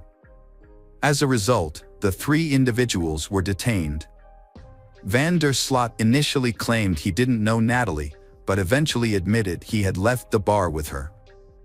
According to him, they spent some time driving around, stopped by the beach, and later dropped Natalie off near her hotel. Deepak Kalpoe brothers, 18, and the 21-year-old, confirmed Van der Sloot's story. It's worth noting that the 3 were questioned together by the police, an approach that seems questionable from a law enforcement perspective. Later on, they altered their statements multiple times. Despite his questionable behavior, Joran was never held accountable for his actions. None of the charges against him went to court. It was later discovered that Joran's father, Paulus van der Sloot, was a well-known lawyer who was seeking a judgeship. Apparently, corruption was prevalent in Aruba, allowing individuals like Joran to avoid accountability for their actions. As the investigation continued, David Holloway, Natalie's father, arrived in Aruba and joined the search efforts, which were led by his ex-wife and journalists. As public pressure mounted, it was discovered that the hotel's surveillance cameras did not capture the suspect's car, and there was no footage of Natalie entering the building on May 30th. This revelation contradicted the statements of Joran and the Kalpoe brothers, who were subsequently called in for questioning again. During this second round of questioning, one of the Kalpoe brothers unexpectedly changed his story, claiming that he had dropped Natalie off at a location before reaching the hotel, which was not covered by surveillance cameras. He also added that he had seen a figure in black approaching Natalie, who was later revealed to be one of the hotel's security guards. On June 5th, investigators took into custody the hotel security staff who were working the night Natalie disappeared. 4 days later, on June 9th, detectives arrested 3 people, including 2 of the Kalpoe brothers, due to suspicious circumstances. While in jail, one of the security guards learned something important from the Kalpoe brothers. Satish admitted that he and his brother Deepak had lied to protect their friend Joran. In reality, they had left Joran alone with Natalie on the beach and had gone their separate ways. The security guards were released on June 13th. A few days later, on June 17th, police detained Steve Gregory Cruz, a DJ who had worked on yacht parties, because they suspected he might be involved in Natalie's disappearance. On June 22nd, Paulus van der Sloot, Joran's father, was questioned and detained by police, but he was released on June 26th along with Steve Cruz because there was not enough evidence. Joran later changed his story again, this time blaming the Kalpoe brothers for Natalie's disappearance. He claimed that he had said goodbye to Natalie near his home and that she had left with the brothers. However, his new story was not believable. The Kalpoe brothers' lawyer responded to Joran's accusations. After a short trial on July 4th, the Kalpoe brothers were released from custody. At the same time, Joran's time in custody was extended by 2 more months.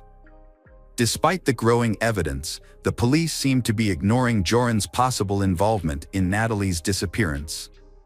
Joran van der Sloot was born on August 6, 1987, in Arnhem, Netherlands, to Paulus van der Sloot, a lawyer, and Anita van der Sloot-Hugen, an art teacher. He was one of 3 brothers in a large family that moved to Aruba in 1990. Joran grew up on the island, where he attended the International School of Aruba and excelled academically. He also developed a passion for sports, particularly soccer and tennis, and showed promise in these areas. Joran's family life was complicated. As a child, he was closer to his father, but his relationship with his mother was strained. Anita considered Joran dishonest and struggled to instill good values in him. She remembered him as a rebellious child who frequently ran away from home. As Joran entered adulthood, he began to associate with a questionable crowd and developed a taste for gambling. Despite this, he presented himself as confident and fearless to his friends, which initially impressed many people. However, locals were wary of Joran, sensing that his permissive behavior would eventually lead to trouble. Joran was popular with girls, but he often took advantage of them. Overall, people had mixed opinions about Joran, with some being drawn to his charismatic personality and others being put off by his questionable behavior. As the investigation into the suspects continued, the search for Natalie Holloway remained ongoing. U.S. authorities assisted by closely monitoring the progress and providing significant financial support to aid in the search for the Natalie. Although the Aruban authorities were not pleased with the increased scrutiny, they accepted the funding. On August 26, the police detained the Kalpoe brothers and another young man, but this was unrelated to the case. The arrest was an attempt to intimidate them into talking. All 4 were released on bail on September 3, 2005, and a week and a half later, all restrictions were lifted. Joran van der Sloot spent about 3 months in custody. After his release, he reveled in the notoriety, giving interviews and appearing on TV shows. He claimed Natalie Holloway was flirtatious and offered intimacy, but he declined due to lack of contraception. When questioned about his credibility, Joran threw a glass at the interviewer, showcasing his impulsiveness and aggression. According to the recorder, Joran van der Sloot was confessing to witnessing Natalie Holloway's death on the beach in Aruba. He claimed they were intimate before she lost consciousness, and despite trying CPR, she died. Van der Sloot said he and a friend disposed of her body at sea. Despite the damning recording, Van der Sloot again avoided consequences, quickly denying his statement after it aired.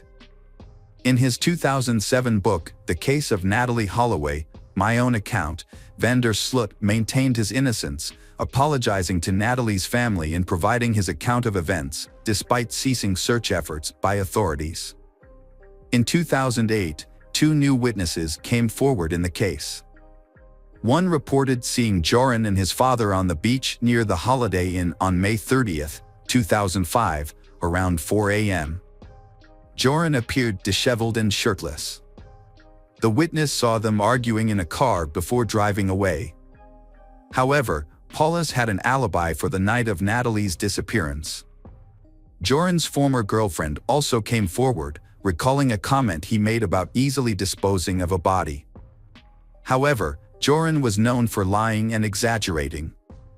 Despite these developments, Joran and the Kalpoe brothers were detained and released multiple times. The Holloway family hired a private investigator, Tim Miller, who searched the landfill and discovered oversights by the island's police, including failure to interview Natalie's classmates or hotel room neighbors. Natalie's electronic room key was used several times on the night of her disappearance, and she left behind her rare and expensive mobile phone. A male DNA was found on her toothbrush. The investigation's flaws were exposed. After his father's death, Joran contacted the Holloway family, offering to reveal the truth about Natalie's disappearance for a $250,000 reward. He claimed he wanted to clear his conscience, but was actually blackmailing them. The Holloways, desperate for answers, paid Joran $25,000 to meet with their lawyer, John Kelly, in Aruba. Joran provided a new account of events, claiming Natalie resisted his sexual assault, struggled, and hit her head on a rock after he pushed her. He then buried her body in a building foundation. Elizabeth Twitty followed up on Joran's claims by contacting the police. However, verifying his story was simple, and it quickly became apparent that the house he pointed to had been built long before Natalie's disappearance. As a result, the police concluded that his testimony was insufficient to warrant an arrest. It was widely believed that Joran had fabricated another lie to obtain money, and after receiving the funds, he fled to Peru. In another case, on June 1, 2010, the body of 21-year-old Stephanie Tatiana Flores Ramirez was found in a hotel room in Lima, Peru. She had suffered severe injuries and died from a neck fracture. The case drew significant media attention due to the victim's father being a well-known businessman and former Formula One driver. Surveillance footage quickly identified the perpetrator. Surprisingly, the perpetrator was Joran van der Sloot. He was arrested and taken into custody. He claimed to have met Stephanie at the Atlantic City Casino on May 30th, where they played poker together.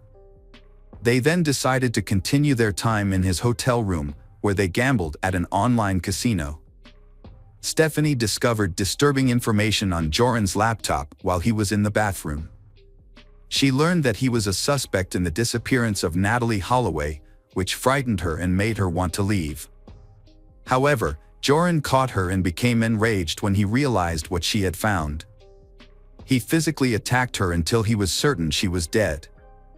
After the attack, Joran showered and left the scene, instructing the staff not to disturb Stephanie, falsely claiming she was sleeping. Her body was found 3 days later, on June 3rd. Joran was caught on June 4th while trying to flee to Chile and subsequently confessed to the crime. The news of the murder shocked the U.S., especially given that it occurred exactly 5 years after Natalie Holloway's disappearance. Elizabeth Twitty, Natalie's mother, was moved by the news, saying that justice had finally been served, but at a terrible cost. On January 11, 2012, Joran van der Sloot was sentenced to 28 years in prison for Stephanie's murder and ordered to pay the Ramirez family $75,000 in compensation. Joran was first imprisoned at Pedras Gordas, but was later moved to Chalip Pala in 2014. During his incarceration, he married a Peruvian woman he met in 2010 while she was visiting another inmate. She believed that Joran had genuinely changed and become a better person, describing him as attentive and gentle during their time together. However, this proved to be a facade, as Joran was actually using her for his own benefit and showed no remorse for his past actions. Meanwhile, Natalie Holloway's family was seeking closure. In June 2011, her father, David Holloway, filed a petition in an Alabama court to have Natalie declared legally deceased. Natalie's mother opposed this move, holding on to the hope that Joran would eventually confess to the crime and face trial. After 2 hearings, Judge Alan King ruled in favor of the declaration, stating that all necessary requirements had been met. On January 12, 2012, the court officially declared Natalie deceased. On June 8, 2023, van der Sloot was extradited to the United States and taken to the Hoover City Jail in Alabama. The next day, he was charged with extortion and wire fraud, but he denied all charges. However, on October 18, 2023, he changed his plea and admitted to murdering Natalie Holloway. He confessed to killing her on May 30, 2005, by hitting her with a cinder block after she rejected his advances, and then disposing of her body in the ocean where it was likely consumed by sharks. Although van der Sloot confessed to the crime as part of a plea deal, this confession cannot be used as evidence in court. As a result, he was sentenced to 20 years in prison, which will be served at the same time as his existing prison term in Peru. Despite the confession, Natalie Holloway's disappearance remains an open case in Aruba, and her murder has gone unpunished due to a series of cover-ups, corrupt deals, and bureaucratic delays, despite widespread international attention to the investigation. Hello friends, welcome to our channel. Today we're going to take a look at another horrible case with you, the case of Lindsay Cutshall. Lindsay Cutshall was born in 1982 in the small town of White Eyes, Ohio, to a devoutly Christian family. Her father was a pastor, and she was raised with strong religious values. Despite her strict upbringing, Lindsay was an adventurous and active child who enjoyed sports and later developed a passion for hiking and extreme tourism. After completing her education, Lindsay attended Appalachian Bible College in West Virginia, where she honed her outdoor skills. She regularly went on hikes, climbed mountains, and rafted down rivers, often organizing her own expeditions. Lindsay's dream was to establish a summer camp for children and teenagers, where she could teach them wilderness survival skills, rafting, and other outdoor activities. Jason Allen was born in 1978 in Zeeland, Michigan, to a deeply religious family. As a teenager, he became fascinated with hiking and wilderness survival. Jason was a tall, athletic, and charismatic individual who possessed natural leadership qualities, which drew like-minded people to him. He was passionate about exploring new heights and mastering outdoor skills. Lindsay and Jason met in 2002 during a hiking trip in the Appalachian Mountains. At the time, Lindsay was still a student, while Jason worked as a mountain guide and climbing instructor. They quickly formed a connection after meeting for the first time, leading the young man to ask for her hand in marriage just 6 months later. Both sets of parents gave their approval, and the young man proposed to his girlfriend with a beautiful diamond ring. Shortly after, he gave her a second engagement ring. As a couple, they made ambitious plans for their future. They intended to get married in September 2004 and buy a spacious house to raise a family. But things didn't turn out as expected. Before their wedding, They worked as senior counselors at a Christian summer camp called Rock and Water in California's El Dorado County. Their goal was to gain experience and eventually open their own camp after the wedding. On the Friday evening of August 14th, Lindsay and Jason decided to take a weekend trip to the San Francisco area. Before leaving, they informed their colleagues of their plans and left 2 experienced counselors in charge of the camp, ensuring a smooth transition. They told everyone they would return by Monday, expecting no issues for either themselves or their temporary replacements. With their plan in place, they set off in Lindsay's 1992 red Ford Tempo, and unfortunately, this was the last time anyone saw them alive. By Sunday evening, Jason and Lindsay, both counselors, had not returned to camp, but their absence did not raise immediate concern. It was assumed they would arrive late that night or early Monday. However, when they failed to appear at the Monday morning roll call at 8 a.m. and their phones were unreachable, their colleagues grew worried. The group quickly notified the police and then reached out to Jason and Lindsay's families to inform them about the situation. The parents went to the camp right away to get more information about the incident. Their colleagues were particularly concerned because Jason and Lindsay were known for their reliability and punctuality. If they had encountered any issues, they would have likely found a way to communicate. Upon arriving at the camp, law enforcement officials began questioning their colleagues, but the investigation quickly hit a roadblock. No one knew exactly where Jason and Lindsay had gone. They had planned to explore the San Francisco area, but their love for adventure and extreme activities made it likely that they were in a remote location with no access to communication or civilization. The police decided to wait for 48 hours, allowing the missing couple a window to possibly return home by themselves.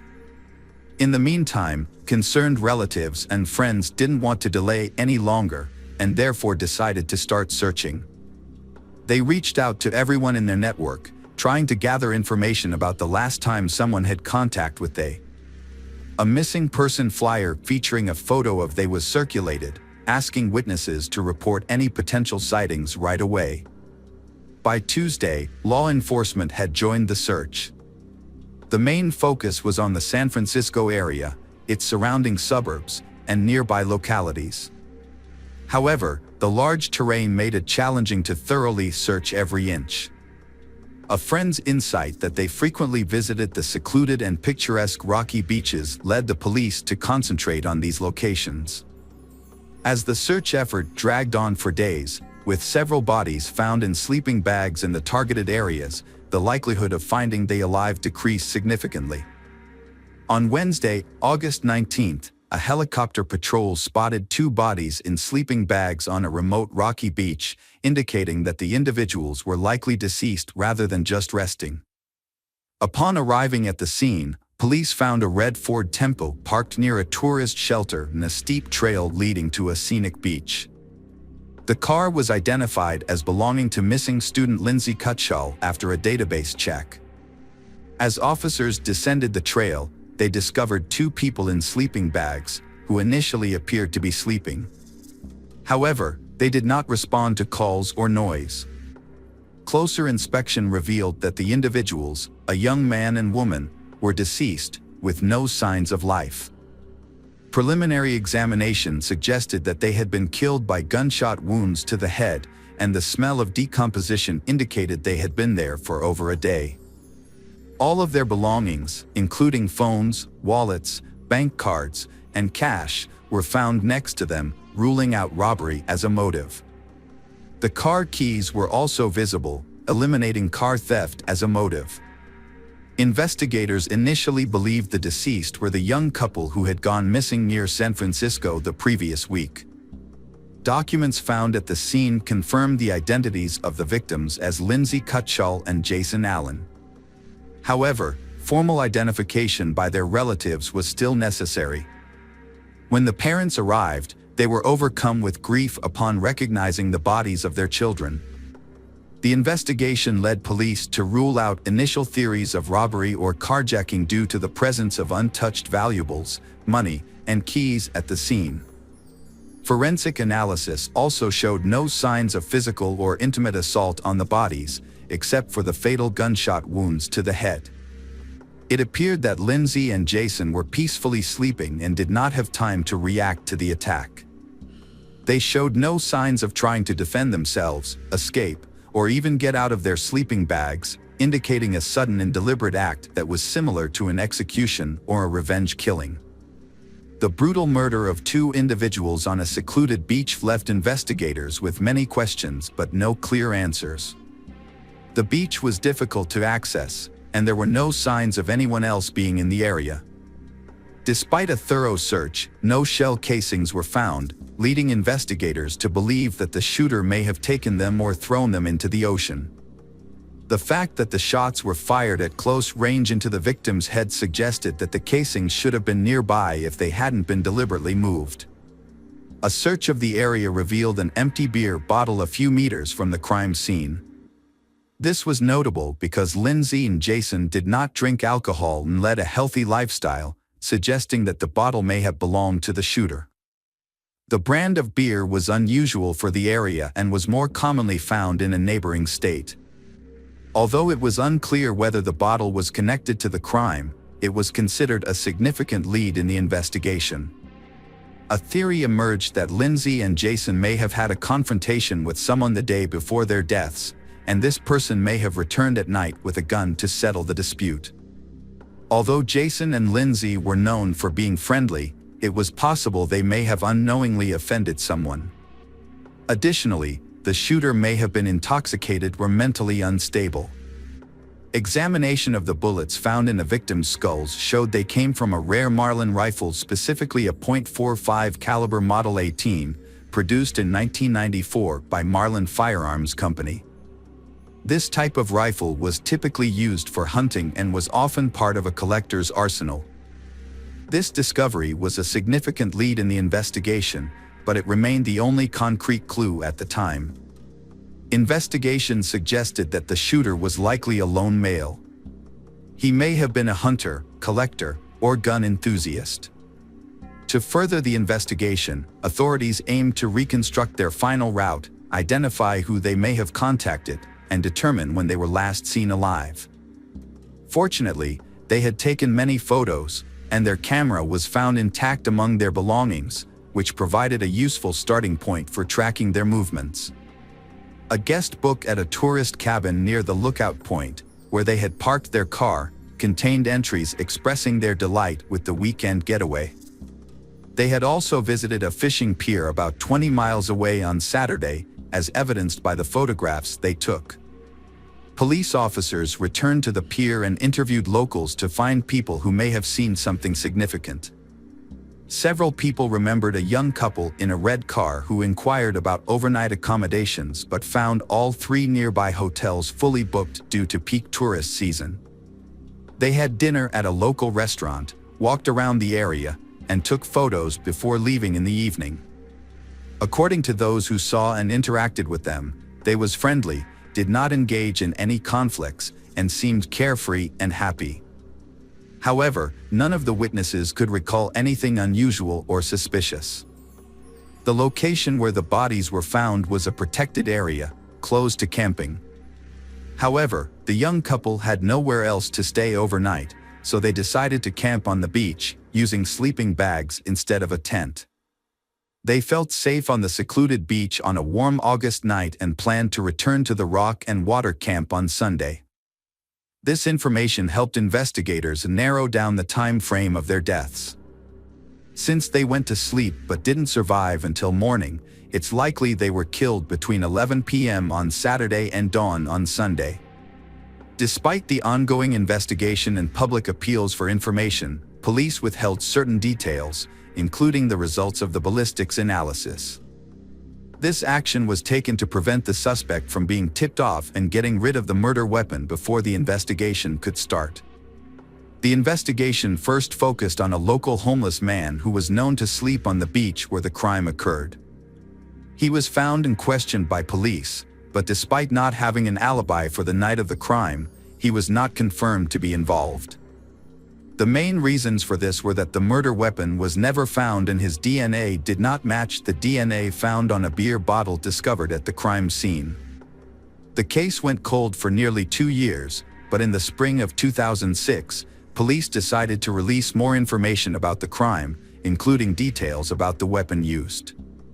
They also offered a $50,000 reward for any information that could help identify the perpetrator and solve the case.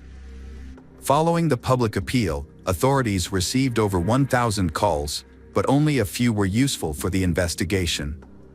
One individual, 26 years old Sean Gallen, drew particular attention from several locals who described him as an aggressive collector of firearms and blades.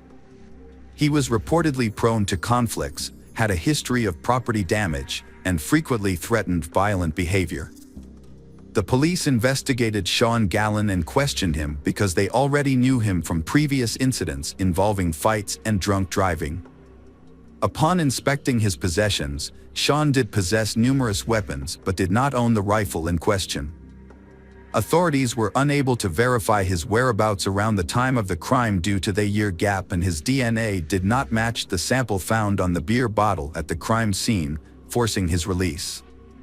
Meanwhile, international authorities were investigating another individual, 61 years old Joseph Henry Burgess, who made locals nervous due to his tendency to carry firearms and exhibit aggressive behavior.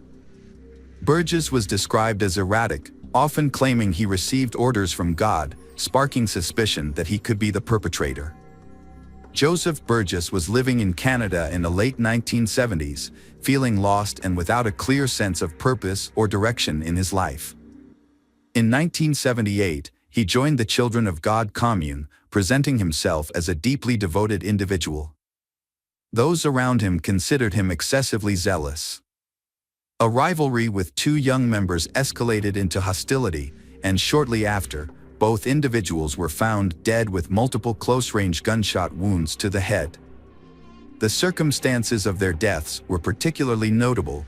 Their bodies were discovered in sleeping bags on a beach, suggesting they were shot while asleep. By the time the authorities arrived, Joseph had disappeared. Although evidence left behind implicated him in the crime, he had already fled to the United States, crossing the border illegally. Joseph managed to evade capture for nearly 25 years until the police linked him to a double homicide in California. However, the opportunity to question him was lost when a shootout occurred during his arrest, resulting in the deaths of both a police sergeant and Joseph, who initiated the gunfire. This ultimately unresolved case remains shrouded in mystery. A 35-year-old man named Seamus Gallen was killed by his younger brother, Sean Gallen. The brothers had gotten into an argument, during which Sean, who was under the influence of illicit substances, shot Seamus 3 times with a gun. Sean had a history with the police, having been previously investigated for a double murder on a beach, but was released due to lack of evidence. Since then, Sean had been in trouble with the law twice for causing property damage and making threats, but only received fines. It was also discovered that Sean was an avid hunter and enjoyed making knives and other bladed weapons. People who knew him described him as antisocial, aggressive, and unpredictable. After killing his brother, Sean tried to run away but was caught almost immediately. The police decided to take another look at Sean's possible involvement in a crime that happened 13 years ago. They found useful information on his social media page, where he had posted pictures of his large collection of weapons and talked about his supposed psychic abilities.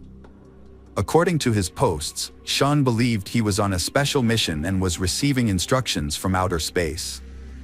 Sean's behavior initially led police to suspect that he had serious mental health issues. He refused to cooperate with the investigation, spoke incoherently, and maintained his innocence.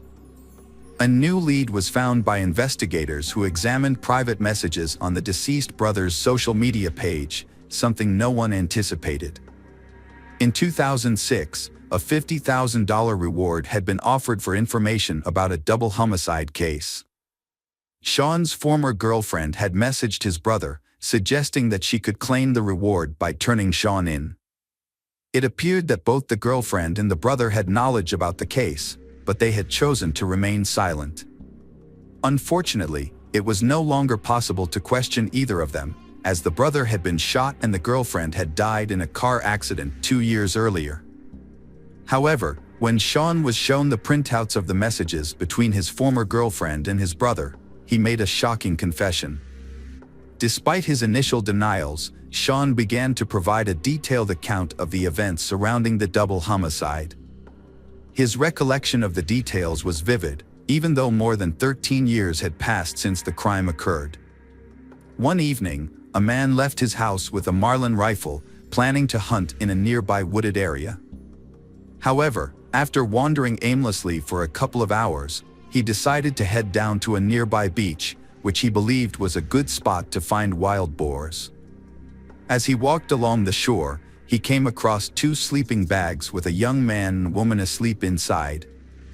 He stood there watching them for several minutes, when suddenly he heard voices in his head telling him to kill them. The man claimed that this was a mission from outer space that he had to carry out. So, he pointed his rifle directly at the young man's head and fired, instantly killing him. The sound of the shot woke she, but before she could even process what was happening, the man fired again, killing her as well. He then picked up the spent casings and put them in an empty beer can he had been carrying. Later, he threw the can into some bushes in his father's backyard, where he also hid the rifle, asking his father to keep it for him. Sean's father hid the murder weapon in the cellar of his old barn without asking any questions. Remarkably, Sean's account of the crime was later confirmed. When the barn eventually collapsed, the rifle was discovered at the site, and a beer can with shell casings was still hidden in the overgrown bushes in the backyard. The property's abandonment after Sean's father passed away in 2009 had helped preserve these key pieces of evidence. A beer bottle found on the beach was initially considered evidence, but it was later discovered to be unrelated to the crime.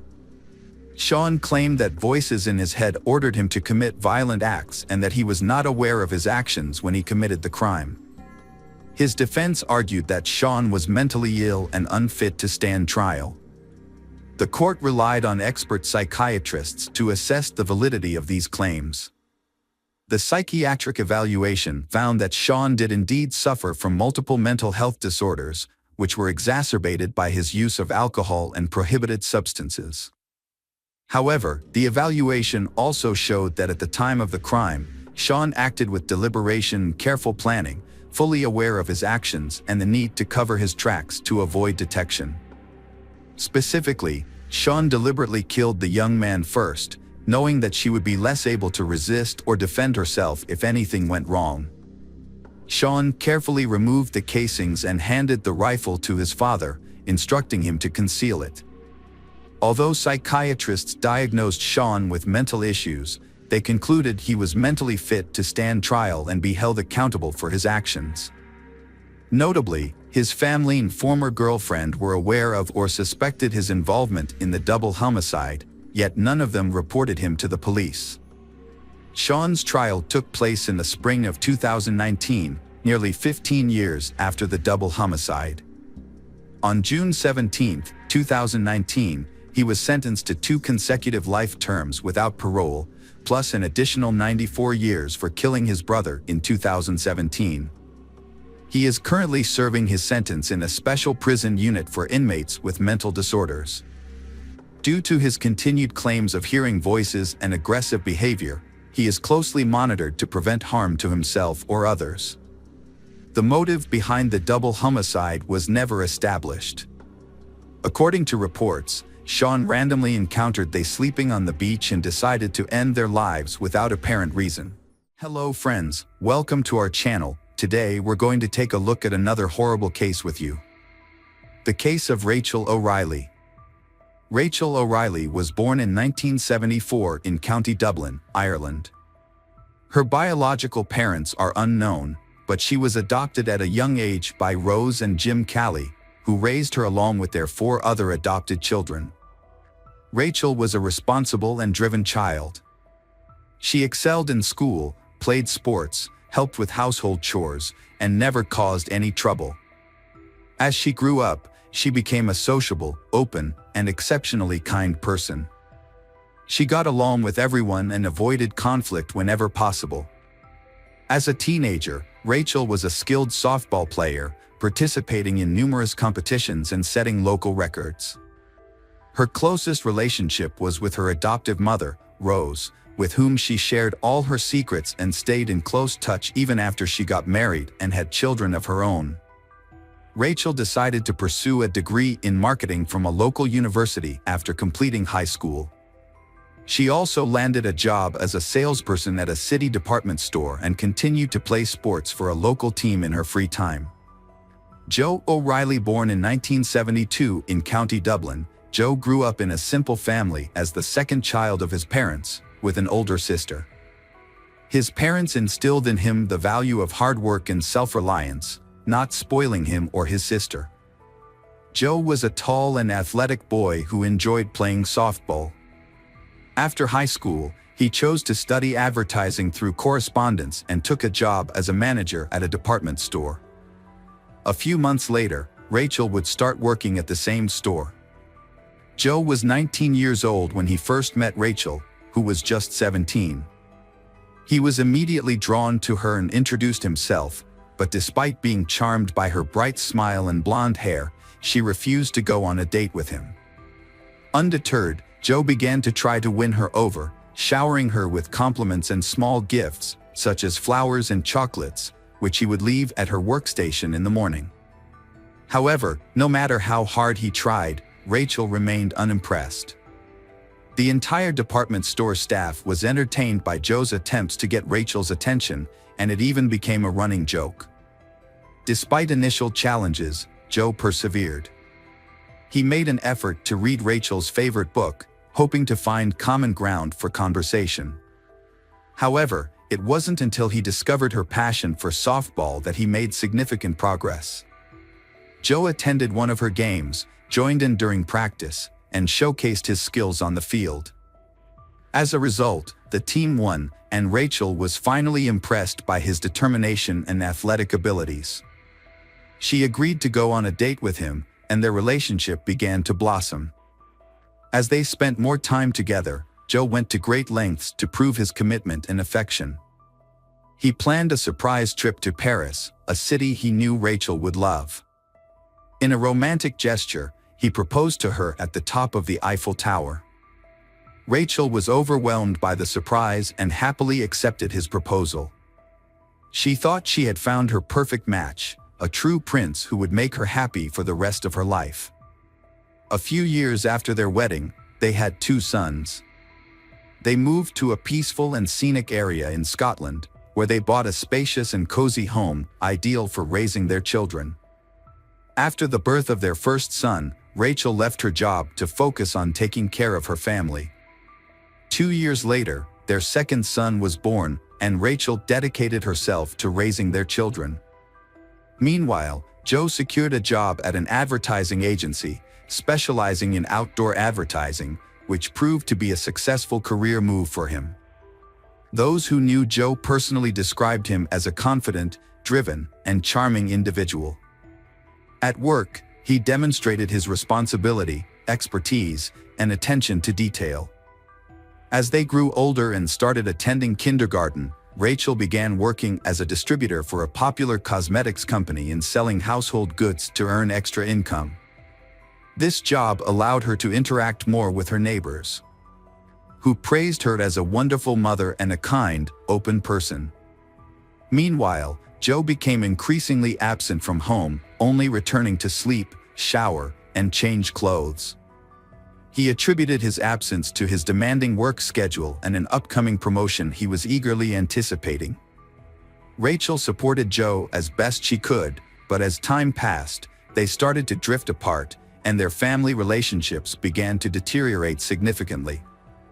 A disturbing incident occurred in the summer of 2004 when an anonymous person sent a letter to Child Protective Services, falsely accusing Rachel of being a bad mother who mistreated her sons.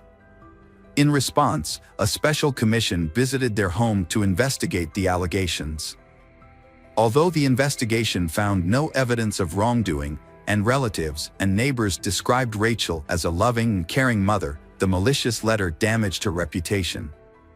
On the morning of Monday, October 4, 2004, the O'Reilly household began as usual. Joe, the father, left for work at dawn while his wife, Rachel, and their sons were still asleep. Throughout the day, Joe tried to contact Rachel by texting and calling her, but she didn't respond. He then called their home phone, but the answering machine picked up, and Joe left a worried message, asking Rachel to call him back as soon as possible. Later that afternoon, Joe received a call from the kindergarten teacher, informing him that Rachel had not arrived to pick up their sons, which was unusual. Joe then called his mother-in-law, Rose, to ask if she knew Rachel's whereabouts. When Rose said she didn't know, Joe asked her to check on their house and see if everything was okay. Meanwhile, Joe went to the kindergarten to pick up the children. When Rose arrived at the house, she found Rachel's car in the yard, indicating that Rachel was home. However, the house was dark and quiet, and Rose's calls went unanswered. As Rose entered the house, she was immediately struck by the scene of chaos before her.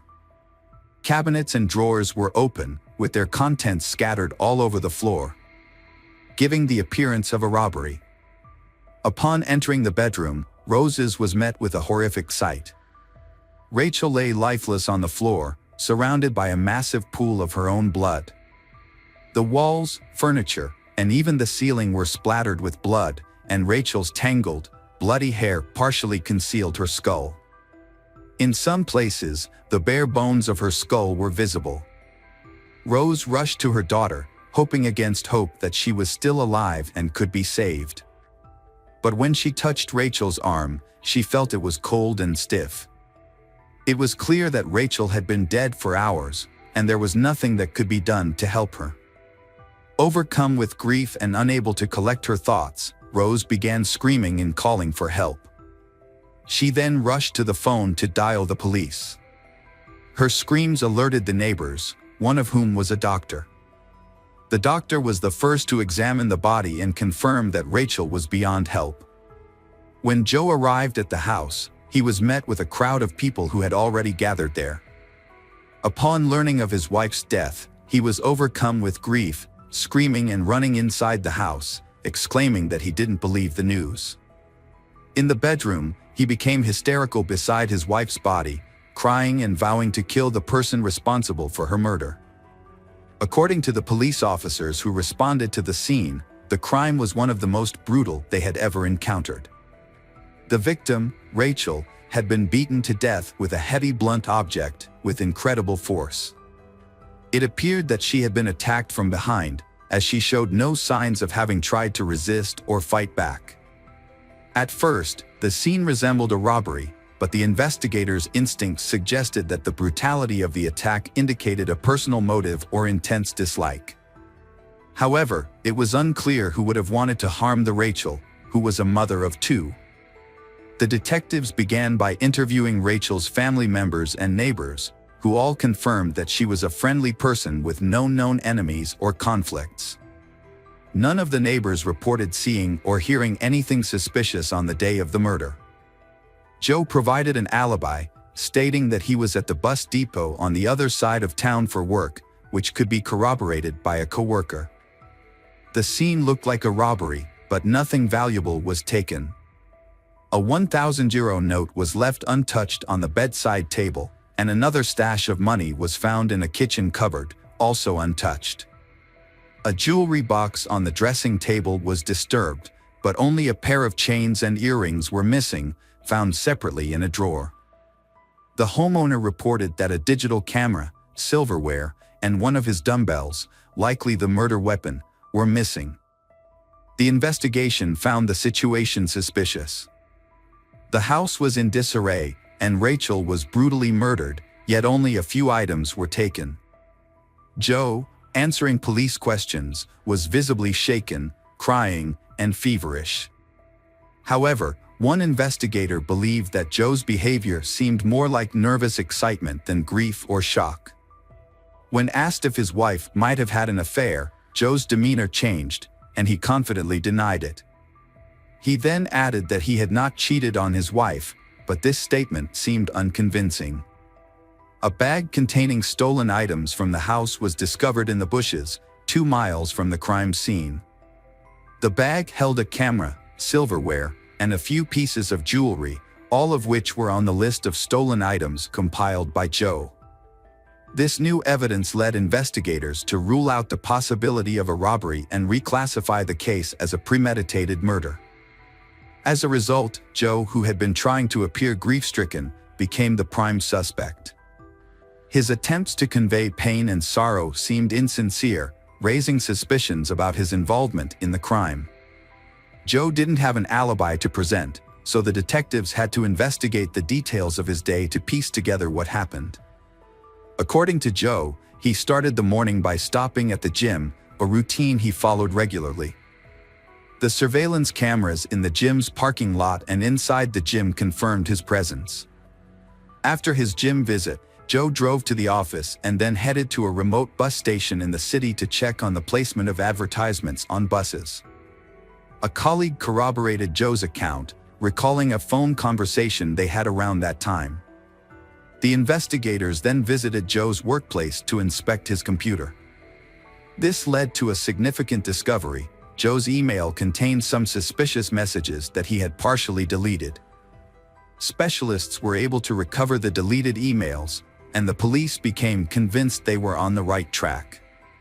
Most of the recovered emails were exchanges with Joe's friend and sister, in which he frequently complained about his wife, Rachel, using derogatory language and profanity. Joe's wife had not been attractive to him for a long time, and in fact, he felt a strong sense of disgust towards her. Meanwhile, investigators discovered a suspicious correspondence between Joe and a female colleague named Nikki Pell. Their communication suggested that they were more than just friends and warranted further questioning. Nikki Pell worked at the same advertising company as Joe and was 10 years his senior. Despite their age difference, they had begun an affair. It was unclear when exactly their workplace romance started, but it was evident that Joe spent a significant amount of time with Nikki, often staying late into the evenings and even nights. Joe's wife was unaware of this and was misled into believing that he was busy with work. What was even more alarming was the content of Joe's messages to Nikki, in which he promised that they would soon be together, referring to her as a potential stepmother to his children with his wife, Rachel. Such messages raised suspicions, especially considering that in the event of a divorce, the children would likely remain with their mother. Joe initially denied having an affair, but when faced with irrefutable evidence of his infidelity, he was forced to admit to secretly dating Nikki for some time. Although they had reportedly broken up for over a week before the incident, this revelation raised questions. Following the discovery of the body, the O'Reilly house was sealed off as a crime scene, and no one was allowed to enter while the police conducted a thorough investigation. During this time, Joe stayed with his sister, and the children stayed with their grandparents. At the funeral, Joe was surprisingly calm and appeared to avoid the casket containing his deceased wife's body. When it was his turn to say goodbye, he did so hastily and without emotion. As he left, he appeared unconcerned, saying that the casket could be closed and buried once the family was allowed to return home. When they returned, everything in the house appeared to be in the same condition as the day of the murder, except for the body on the floor. Joe asked his in-laws to accompany him to the scene of the crime, and they agreed, thinking he needed their emotional support. However, as they walked around the room where Rachel had been murdered, Joe began to speculate about the killer's actions. He graphically described the attack, pointing to dried blood spatters and reenacting the blows with his arms. Joe suggested that the perpetrator might have washed his hands and the crime weapon in the bathroom before taking it with him. Although his detailed and unsettling account seemed like an attempt to process his grief, his parents-in-law couldn't shake the feeling that he was reenacting the crime. Rose, in particular, secretly suspected that Joe might have been the one who killed their daughter. Immediately following the funeral, Joe began aggressively seeking media attention. He granted numerous interviews and even invited reporters into his home, providing them with a tour of the crime scene while recounting the events that transpired. 3 weeks after the tragedy, the Rachel loved ones agreed to participate in a television program about the crime. However, while Rachel's parents appeared to be overcome with grief, Joe's behavior on set was remarkably different. He interacted with the makeup team, showing concern for his on-camera appearance, and during breaks, he eagerly accepted and enjoyed the offered snacks and coffee, behaving more like a celebrity than a grieving family member. The police, who were still looking at Joe, decided to follow him and found that from the set he went straight to his mistress Nikki, who spent the night. By that time, the last doubts that he was the killer had already been dispelled, and it remained only to collect irrefutable evidence for the court. Collecting evidence proved to be a time-consuming and challenging task. The main piece of evidence, the murder weapon, remained elusive. Despite this, investigators accumulated enough supplementary evidence. Initially, 2 key witnesses, Nikki and Joe's colleague who corroborated his alibi, faced possible imprisonment for perjury, leading them to recant their earlier statements. Nikki revealed that her relationship with Joe never actually ended, they continued to see each other in secret. Rachel, who discovered their ongoing connection, got into a significant argument with Joe and his wife shortly before the tragedy.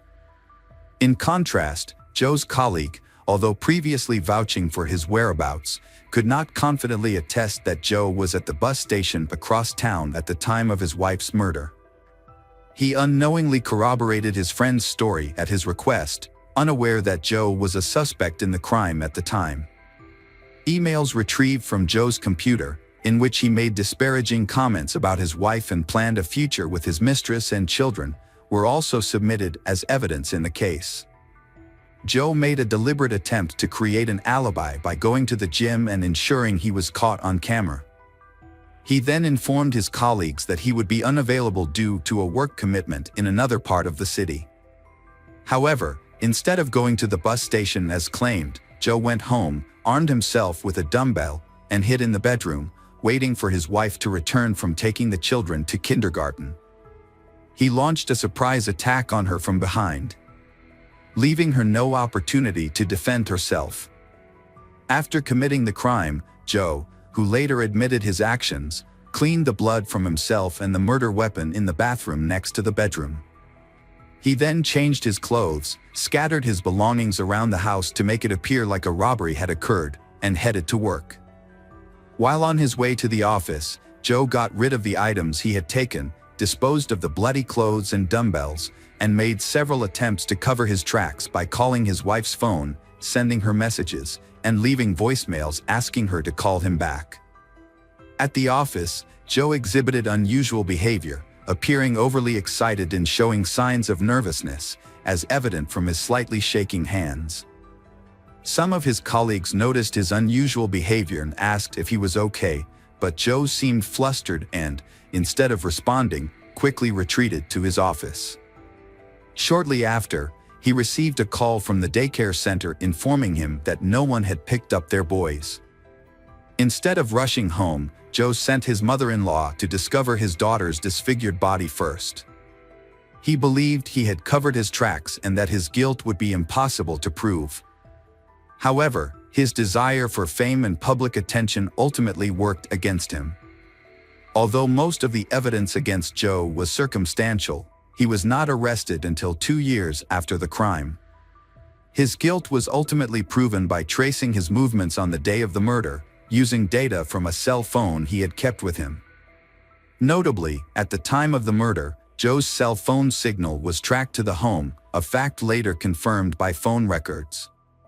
Furthermore, it was revealed during the trial that the anonymous letter sent to Child Protective Services, which made false accusations against Rachel, was actually written by Joe's mother at his request.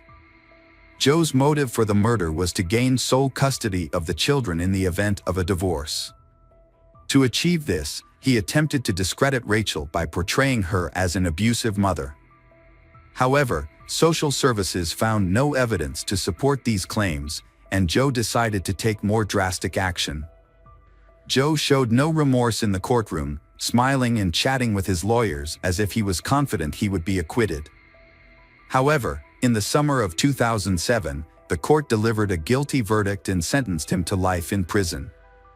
Despite the defense team's efforts to appeal the decision, all their attempts were unsuccessful. Interestingly, Joe's relationship with his mistress, Nikki, continued even after his imprisonment.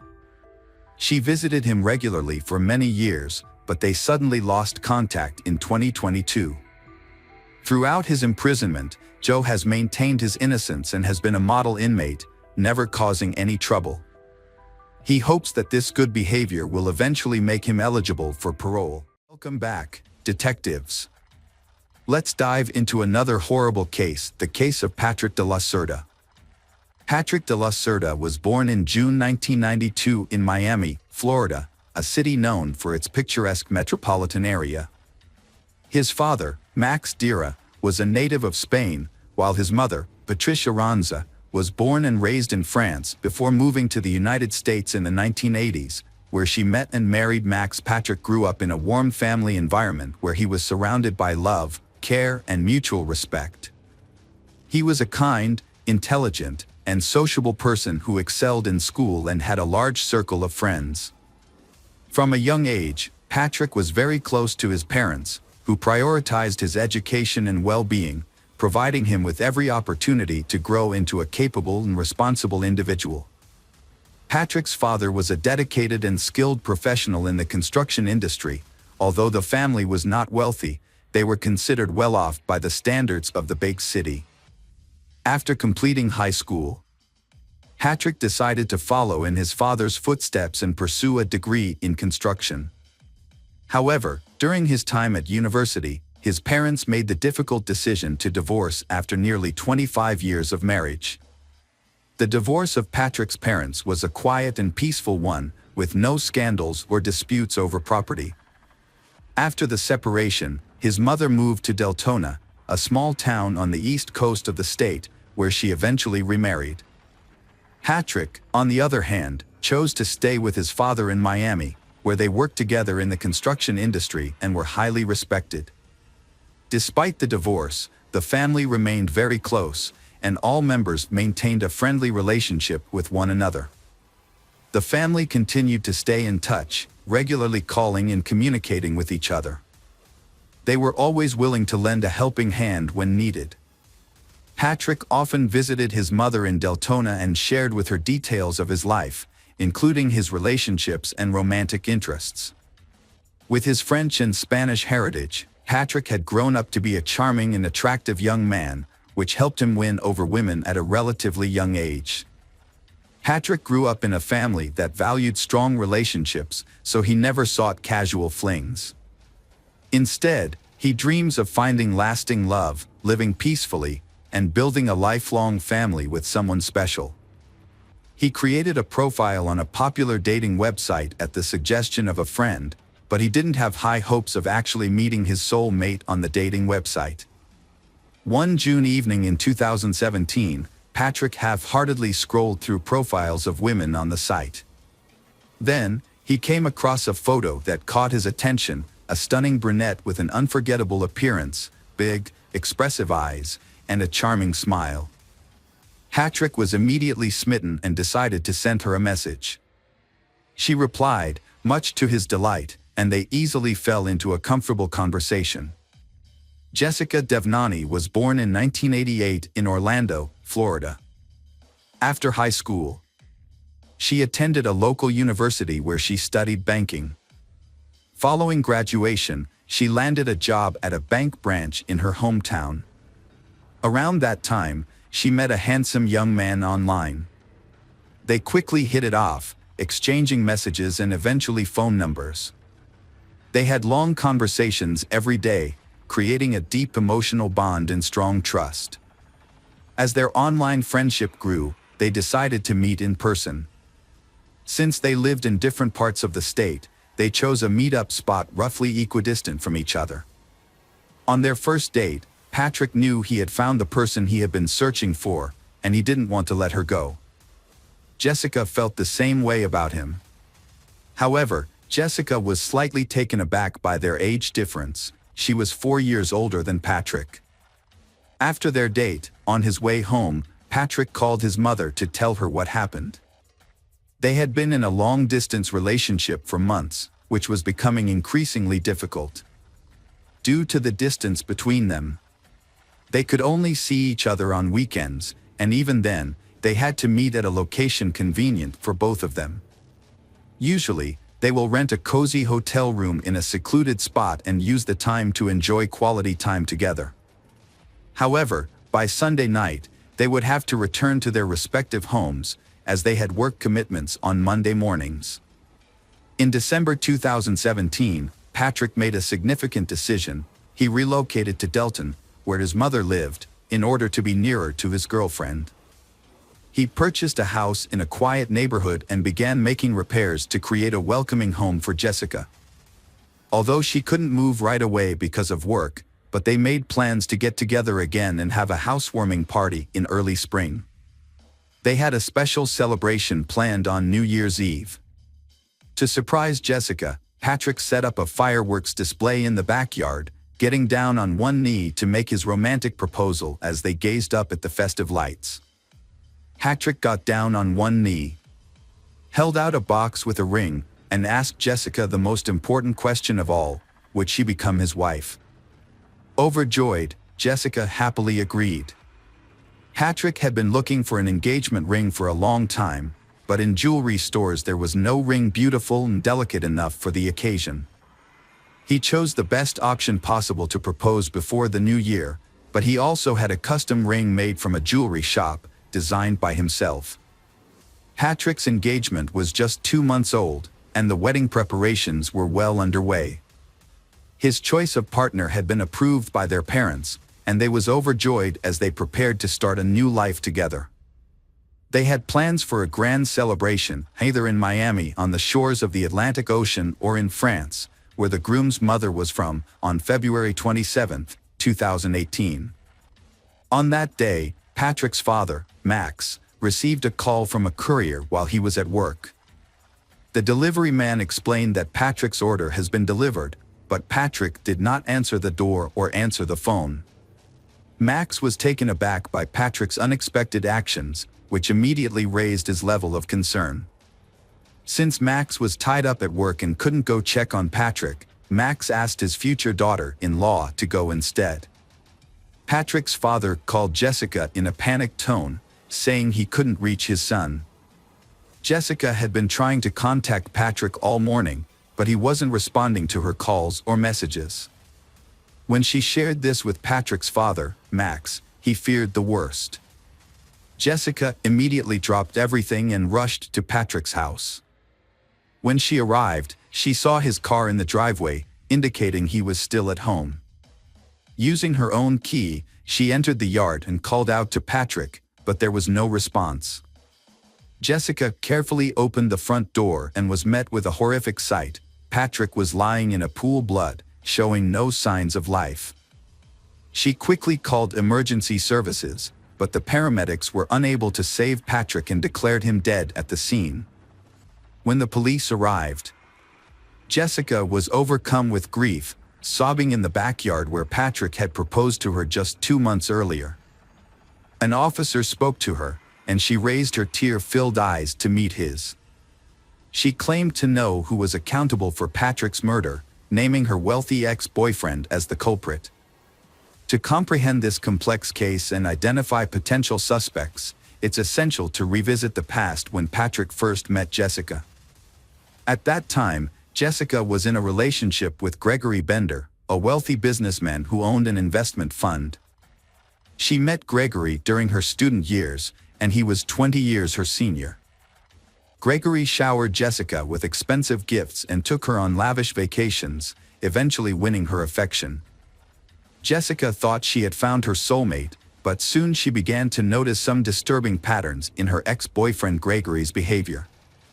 He was extremely controlling, constantly monitoring her movements and interactions with others. If she had an admirer, Gregory would quickly get rid of them through threats and intimidation. Meanwhile, he kept his own life a mystery, sharing very little about himself with Jessica. Their relationship lasted nearly 8 years, during which time Gregory never introduced Jessica to his family or friends. They only spent time together or went on vacation when he wanted to, and he rarely invited her to his home. Gregory claimed he was too busy, but Jessica longed for a normal family life and children. However, every time she brought it up, Gregory would say it wasn't the right time. When Jessica tried to end the relationship, Gregory proposed to her with a ring, and she accepted. However, nothing changed. They still lived apart and only saw each other when Gregory wanted to. One day, Gregory was in a car accident and ended up in the hospital. When Jessica rushed to his side, she decided to stop by his house to pick up some things for him. That's when she encountered a woman she had never seen before. Instead of introducing herself, the stranger asked Jessica who she was. Jessica showed her the ring on her hand and that she was the landlord's fiancée. Jessica later found out that Gregory was married to someone else, Diora Sanchez Bender. Devastated, Jessica immediately broke off the relationship. However, Gregory really wanted to keep her, begging for forgiveness and promising to divorce his wife and marry Jessica in the future. Jessica eventually gave in and continued the affair, but as time went on, nothing changed, and Jessica became exhausted. Jessica changed her life and started dating someone new, Patrick, through a dating website. She then ended her relationship with Gregory and informed him that it was over. But Gregory did not give up and started to do worse things. Gregory asked Jessica to reconsider their relationship. He then became aggressive, and he resorted to threatening and harassing her. Realizing that Jessica had moved on, Gregory turned to private investigators to hack into her online accounts and find out who she was talking to. He soon discovered Patrick's identity and contact information. Then, Gregory started sending threatening messages to Patrick. Patrick received threatening messages from Gregory, Jessica's ex-boyfriend, who demanded that Patrick end his relationship with Jessica, referring to her as his fiancée. After receiving the threats, Patrick remained calm because he thought they would not come true. However, Jessica is scared because she knows Gregory's aggressive nature and that he has a large collection of weapons. She suggested breaking up with Patrick to avoid any potential harm, but Patrick refused. They decided to report the incidents to the police, providing evidence of Gregory's stalking and threats. They obtained a restraining order, which prohibited Gregory from approaching or contacting them. Additionally, Gregory was required to surrender his firearms. For a while, the situation seemed to calm down, and they thought they had finally found peace. Nevertheless, Jessica convinced Patrick to install CCTV cameras around and inside their home, fearing that Gregory might violate the restraining order.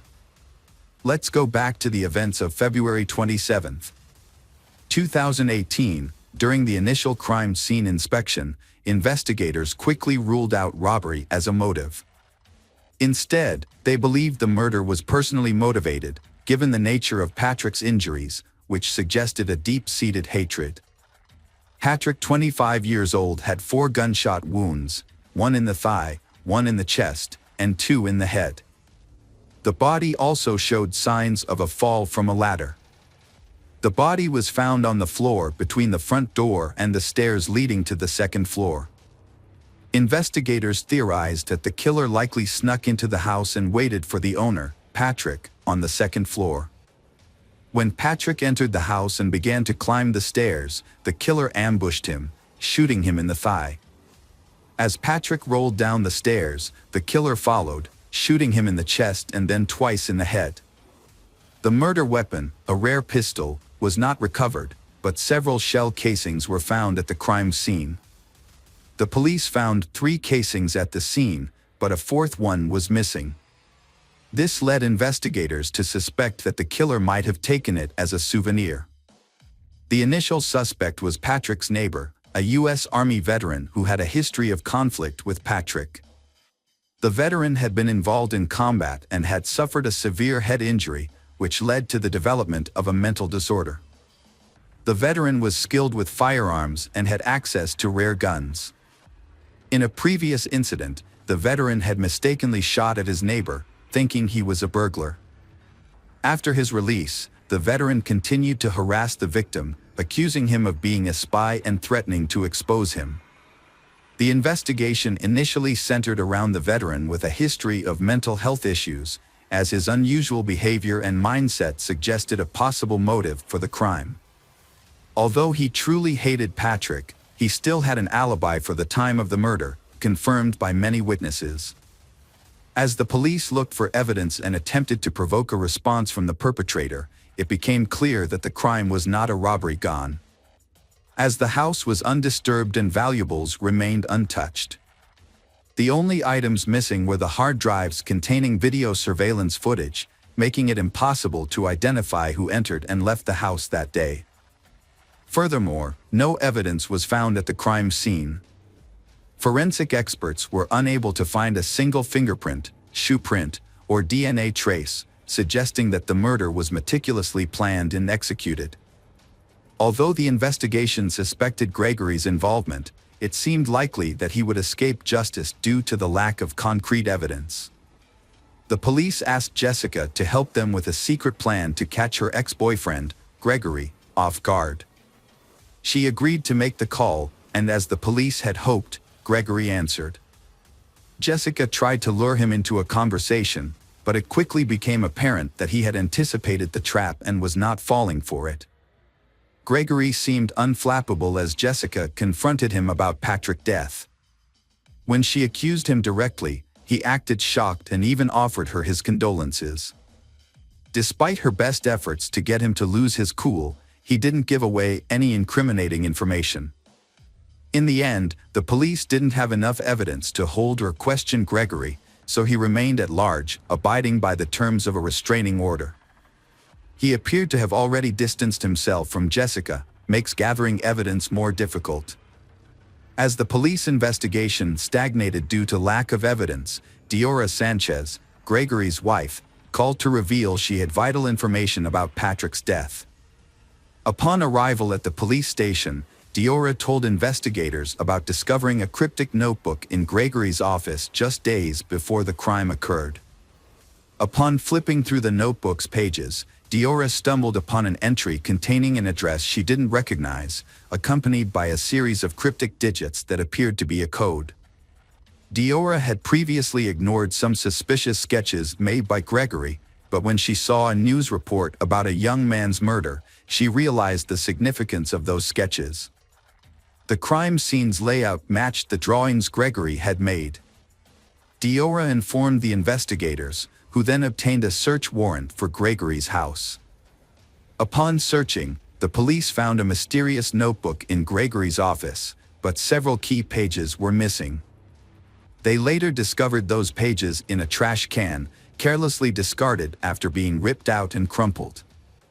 The pages contained a detailed plan of the crime, including turning off the victim's phone, wearing gloves, and using a special lubricant on shoes to avoid leaving footprints. The records also revealed that Gregory had been stalking the victim, Patrick, and knew his daily routine, including the time he returned home. Furthermore, Gregory knew the location of surveillance cameras in and around Patrick's house, suggesting this was a carefully planned and executed crime. In addition to committing the crime, Gregory took steps to cover his tracks by disposing of the weapon, clothes, shoes, and gloves. However, he failed to destroy his own records, which later incriminated him. Furthermore, his wife's curiosity ultimately worked against him. A shell casing was discovered in a cigar box, which was meant to be taken as a trophy by the gunman. Forensic analysis confirmed that the casing matched the one found at the crime scene. The trial of Gregory posed a challenge due to the lack of direct evidence. Although the accumulated evidence was sufficient to arrest him, it was largely circumstantial. Since the crime weapon was never recovered, there was no definitive proof that Gregory was at the victim's house on the day of the crime. Moreover, there were no eyewitnesses to testify against him. The trial, which began in May 2021, more than 3 years after the crime, was heavily influenced by the skilled lawyers Gregory hired. He appeared confident and seemed to believe he would evade punishment.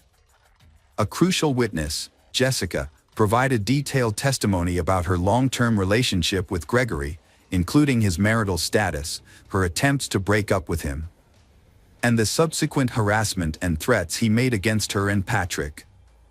Jessica presented evidence of her conversations with Gregory, including screenshots of their conversations and their phone records. However, Gregory's lawyers countered by blaming Jessica, claiming that she was responsible for Gregory's behavior. They claimed that Jessica had started a new relationship with Patrick while still involved with Gregory, and that she had hurt his self-esteem. The defense downplayed the significance of the written plans for the murder, describing them as mere fantasies of a hurt man seeking revenge on his rival. They argued that Gregory never acted on these plans and therefore did not leave any evidence at the crime scene. Additionally, the lawyers claimed that the search of Gregory's home was conducted illegally and with procedural errors, suggesting that the shell casing found there could have been planted. The crime weapon was never found, and Jessica's identification of the gun model was uncertain. She had previously seen a similar gun in her boyfriend's collection, but she wasn't familiar with firearms and could have been mistaken. The defendant's ex-wife, Diora Sanchez, was called to testify. During her testimony, the defendant, Gregory, unexpectedly professed his love for Diora. This declaration seemed to affect Diora, and her testimony became unclear. Diora claimed to have forgotten some details and ultimately stated that she doubted Gregory's capability for murder, given their long history together. Despite the defense's efforts to challenge the search of Gregory's home and the lack of direct evidence, the jury found him guilty of first-degree murder after hours of deliberation. Gregory was given a life sentence with no possibility of parole. As the judge read out the sentence, the defendant fixed Jessica with an intense stare, not blinking once. His glare made her feel nauseous. Jessica sat next to Patrick's mother and suddenly burst into uncontrollable sobs, finding it hard to breathe. Despite multiple attempts by Gregory's lawyers to appeal the verdict, all their efforts were unsuccessful. The case attracted public attention, with many outraged that a wealthy businessman had brutally murdered a working-class man and attempted to escape justice. Patrick's story was widely reported in the press, and Gregory remains in prison to this day. Jessica Dira said she is grateful that justice has been served, and Patrick's memory will always live on in her. She wears the engagement ring he gave her and a special piece of jewelry he had intended to give her but never got the chance. Jessica remains close to Patrick's parents, who have welcomed her into their family as one of their own. Hi there, investigators. It's time to uncover the truth behind another case. The case of Callie Ann Poulton. Callie Ann Poulton was born on September 20, 1989, in Rochester, New York. As an only child, she received all the love and attention from her parents. However, when Callie turned 3, her parents decided to divorce, and she stayed with her mother, Judy. Despite the divorce, Callie's father maintained a good relationship with Judy and regularly visited his daughter. After the divorce, Judy moved to a quiet suburban apartment complex in Rochester. Although Callie's father helped with childcare, Judy faced financial difficulties. To make ends meet, she took on a part-time job delivering magazines to her neighbors. Her goal was to save enough money to take Callie on a trip to Disney World the following summer. On the evening of May 23, 1994, Judy was preparing for her delivery shift. She was at home, inserting leaflets into the magazines, when Callie asked to go for a walk. It was an evening, and Callie wanted to ride her tricycle. Judy checked outside and saw other children playing in the yard, so she allowed Callie to go out for a short time, instructing her to stay within the yard. Callie ran outside with her tricycle, and Judy planned to finish preparing the magazines and then take Callie to McDonald's after completing her delivery route. Judy stepped outside with the magazines, intending to call out to her daughter Callie, but Callie was nowhere to be seen. Judy looked around the yard, called out her daughter's name, but there was no response. She searched the yard and then the surrounding complex grounds, but Callie was gone. Usually, when Callie rode her tricycle, the creaking of its wheels was noticeable, but now there was silence. As Judy's panic grew, she began to cry out for her daughter, drawing the attention of the neighbors. They joined her in searching for Callie, but no one had seen Callie. The complex was heavily wooded, and a fence separated the houses from the nearby highway, making it unlikely that Callie could have wandered off on her own. Judy knew that Callie was only allowed to ride her tricycle in their yard, and Callie had always obeyed her mother before. It was also unlikely that Callie could have gone far on her small bike without being seen. With each passing minute, Judy's fears grew, and she decided to call the police. The officers arrived quickly and began a thorough search of the complex. As the search continued, officers went door to door, asking if anyone had seen Callie. Police suspected that Callie was still in the complex and they believed the suspect was likely a resident of the complex. It would have been difficult for an outsider to get inside, kidnap Callie, and drive away without being noticed. To assist in the search, residents of the 300-apartment complex voluntarily allowed police to enter their homes. In case there was no one in the house, the complex manager used the spare key to search. Unfortunately, searching each apartment yielded no results. Callie and her bike were not found.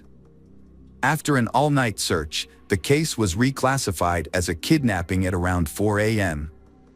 A specialist unit took over the case and detectives questioned Judy about possible enemies. They asked Judy if Callie's father was involved, but Judy ruled this out and said he had no motive. Detectives also asked if Judy had noticed anyone suspicious among the residents. She mentioned Mark, a 22-year-old man who had just moved in with his wife and young son. Judy noticed Mark's behavior was unusual. Judy and Mark spoke briefly a few times, and during one conversation, Mark commented that Callie was beautiful. Although Judy had heard similar comments from others, Mark's tone made her uncomfortable. What really caught her attention, however, was when Mark added that he had spied on all the little girls in the complex and that Callie was the most beautiful. Judy became increasingly wary of Mark after their conversations, and she made an effort to limit her interactions with him, even though they still occasionally crossed paths in the yard. One conversation in particular raised her suspicions. Mark asked Judy if Callie would tell Judy if someone tried to touch her. Judy found this question alarming and quickly ended the conversation. As a result, she no longer allowed Callie to play with Mark's son, even when she was present. During her conversation with detectives, Judy recalled a detail that had previously seemed insignificant. When she was searching for Callie, she had asked Mark if he had seen Callie, and he claimed he did. Judy also noticed that Mark's sneakers were missing their laces, but at the time, she was too worried about Callie to think much of it. The detectives brought Mark in for questioning, and he denied any involvement in Callie's disappearance. He even agreed to take a polygraph test, which he passed. However, Judy's own account provided Mark with an alibi, as she had seen him on the playground with his son at the time she was searching for Callie. The police also searched Mark's apartment but found no sign of Callie or her bicycle.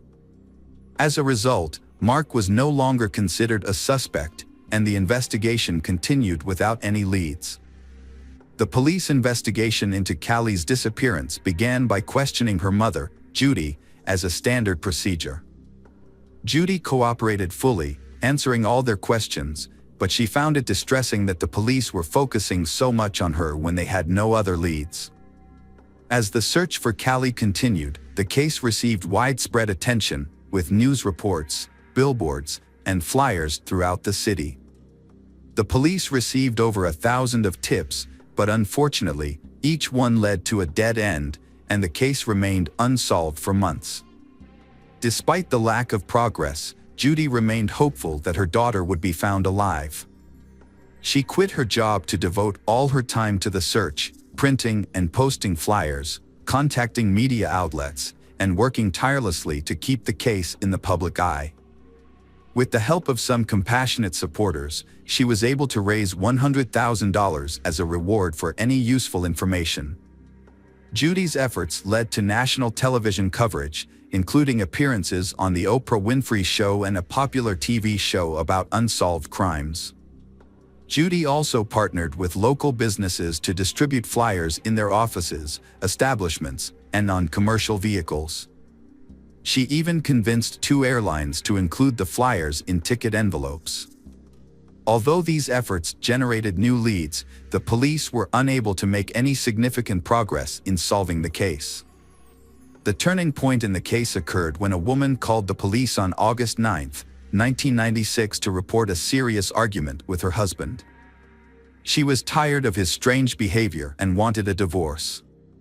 In an attempt to persuade her to stay, the husband confessed to a shocking crime: he had killed Callie. The woman was stunned and immediately called 911 and revealed her husband's identity to the police. The husband's name is none other than Mark Christie, Judy's neighbor. However, the detectives faced a significant obstacle. Under state law, any information shared between spouses was protected and inadmissible in court. This meant that even if Mark's confession was true, the police couldn't use it as evidence to arrest or question him. Furthermore, Mark had been in his yard with his child shortly after Callie's disappearance, and his apartment had been searched early in the investigation, making it unlikely that he had the opportunity to kidnap and kill her. The detective in charge of the case, Detective Crow, decided to talk to Mark after hearing his wife's story. Mark and his family had moved out of the complex just weeks after Callie went missing due to serious allegations. Mark had been accused by the 2 girls' parents of standing naked in front of his house, which made the detective suspicious. Although no investigation had been launched, the incident appeared to be suspicious. Crow traveled to Mark's new home, 50 miles from Rochester, but encountered resistance. Mark's mother opened the door and said her son would not talk to the police without an attorney present. Mark learned about his wife calling the police and contacted a lawyer. This meant that the police could not use Mark's confession to his wife as evidence, and his lawyer could prevent any questioning. Despite this, Crow persisted. While talking to Mark's mother, Mark appeared and Crow persuaded him to answer some questions about Callie's case. Crow suggested they discuss the matter over coffee at a nearby restaurant. Mark agreed to Crow's surprise, but only on the condition that Crow would then take him to see his lawyer.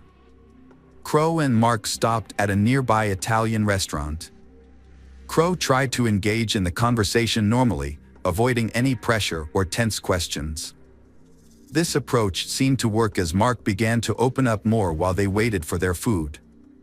Mark expressed deep remorse for his actions towards Callie and explained that her image had haunted him for the past 2 years, constantly appearing on news reports and flyers.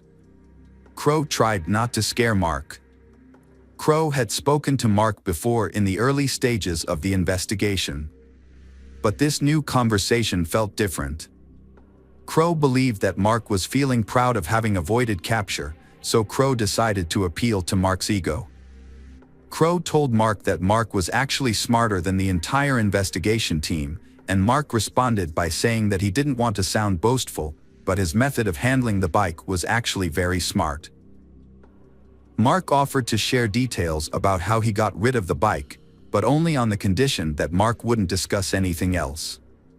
Crow maintained a friendly and non-threatening tone, reassuring Mark that he was in control of the conversation and could share as much or as little as he wanted. Mark said that Callie's tricycle had been in his apartment 3 days after she went missing. Mark knew that the police would probably search every apartment without a warrant when a child was in danger, but Mark found a loophole in the law. Although police could search for a missing child, they were not allowed to search for physical evidence. This meant they could only test spaces that were large enough for a child to fit. To hide the bike, Mark decided to disassemble it and hide the bike's parts in small and hard-to-reach areas of his apartment. He wrapped some parts in clothes and put them in the closet, and put other parts in small bags and took them out to the car. He then dumped the pieces in various locations far from home.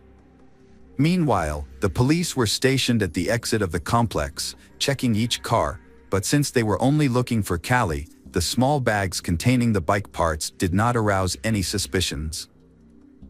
Detective Crow saw an opportunity to get a full confession from Mark. Crow took a sympathetic approach, suggesting that Callie's death may have been an accident and not Mark's fault. Mark asked about the sentence he could face, and Crow estimated it could be about 25 years. Mark felt this was unfair, as it meant he had to spend half his life in prison and away from his family. He also mentioned that he had lived with guilt for 2 years, implying that this should be taken into account when sentencing. Despite Mark's questionable logic, Crow continued to encourage Mark to confess, suggesting it would bring him relief. Mark agreed to tell the truth, but only after consulting with a lawyer. Crow knew that Mark's lawyer would advise Mark against confessing to a crime without solid evidence. So, Crow decided to be straightforward with Mark, explaining that if he didn't tell the truth, Callie's parents would never know what happened to their daughter. Mark responded by saying that Callie hadn't suffered. Crow senses that Mark was confessing and encourages him to do the right thing. Mark looked at Crow and finally admitted to his actions. He repeated that Callie hadn't suffered, and Mark confessed to strangling her with his bare hands. He then added that he hadn't done anything else to her. Mark recounted the events of that evening, explaining that Callie had come to his apartment and asked to play with his 1.5-year-old son. Mark let her in and took her bike to the kitchen. Aware that Callie's mother wouldn't approve of her visiting, Mark let Callie go upstairs to play with the child without drawing Judy's attention to the situation.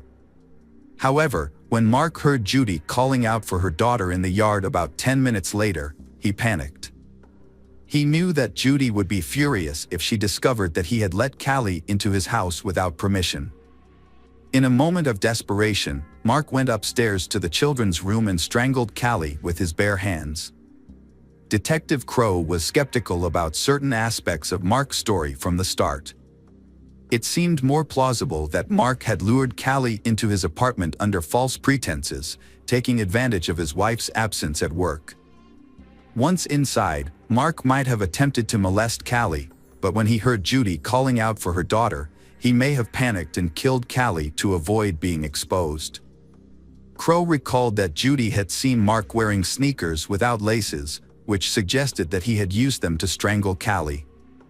This detail implied premeditation, contradicting Mark's claim that the crime was spontaneous. To avoid raising Mark's suspicions, Crow decided to continue listening to his story. Mark claimed that after the murder, he left Callie's body in the kitchen and took his son outside to establish an alibi. He deliberately allowed Judy to see him in the playground, hoping to deflect any suspicion. Once Judy began searching the complex, Mark returned home and hid Callie's body in a laundry basket, covering it with clothes. A short time later, he placed the basket in the trunk of his car. Mark confessed that the chaos of the search, with many people looking for Judy's daughter, allowed him to carry out these actions unnoticed. Mark took his son and drove to the building where he worked as a security guard. He parked near the back, left the basket with Callie's body by the door, and then entered the building through the main entrance, telling his co-workers he had forgotten something at work. His toll didn't raise any suspicions. So he made his way to the back door, which he opened from the inside, and retrieved the basket. Mark then climbed onto a large tank containing liquid coolant, opened the top, and dropped Callie's body into it after tying a heavy metal object to her. He got rid of Callie's clothes but left her earrings on.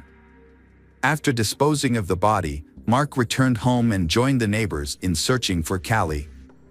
By doing so, he had already removed the body from the complex before the police became involved, and no one suspected anything. At the end of his confession, Mark expressed regret for killing Callie, stating it was a mistake.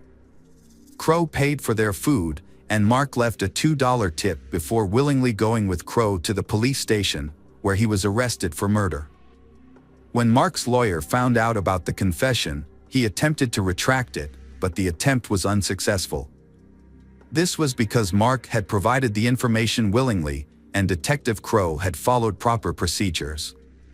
As a result, the police went to Mark's workplace, opened the tank, and made a gruesome discovery. Even after 2 years, the victim's body was still inside. Due to the advanced state of decomposition, experts were unable to determine the cause of death or gather any further information.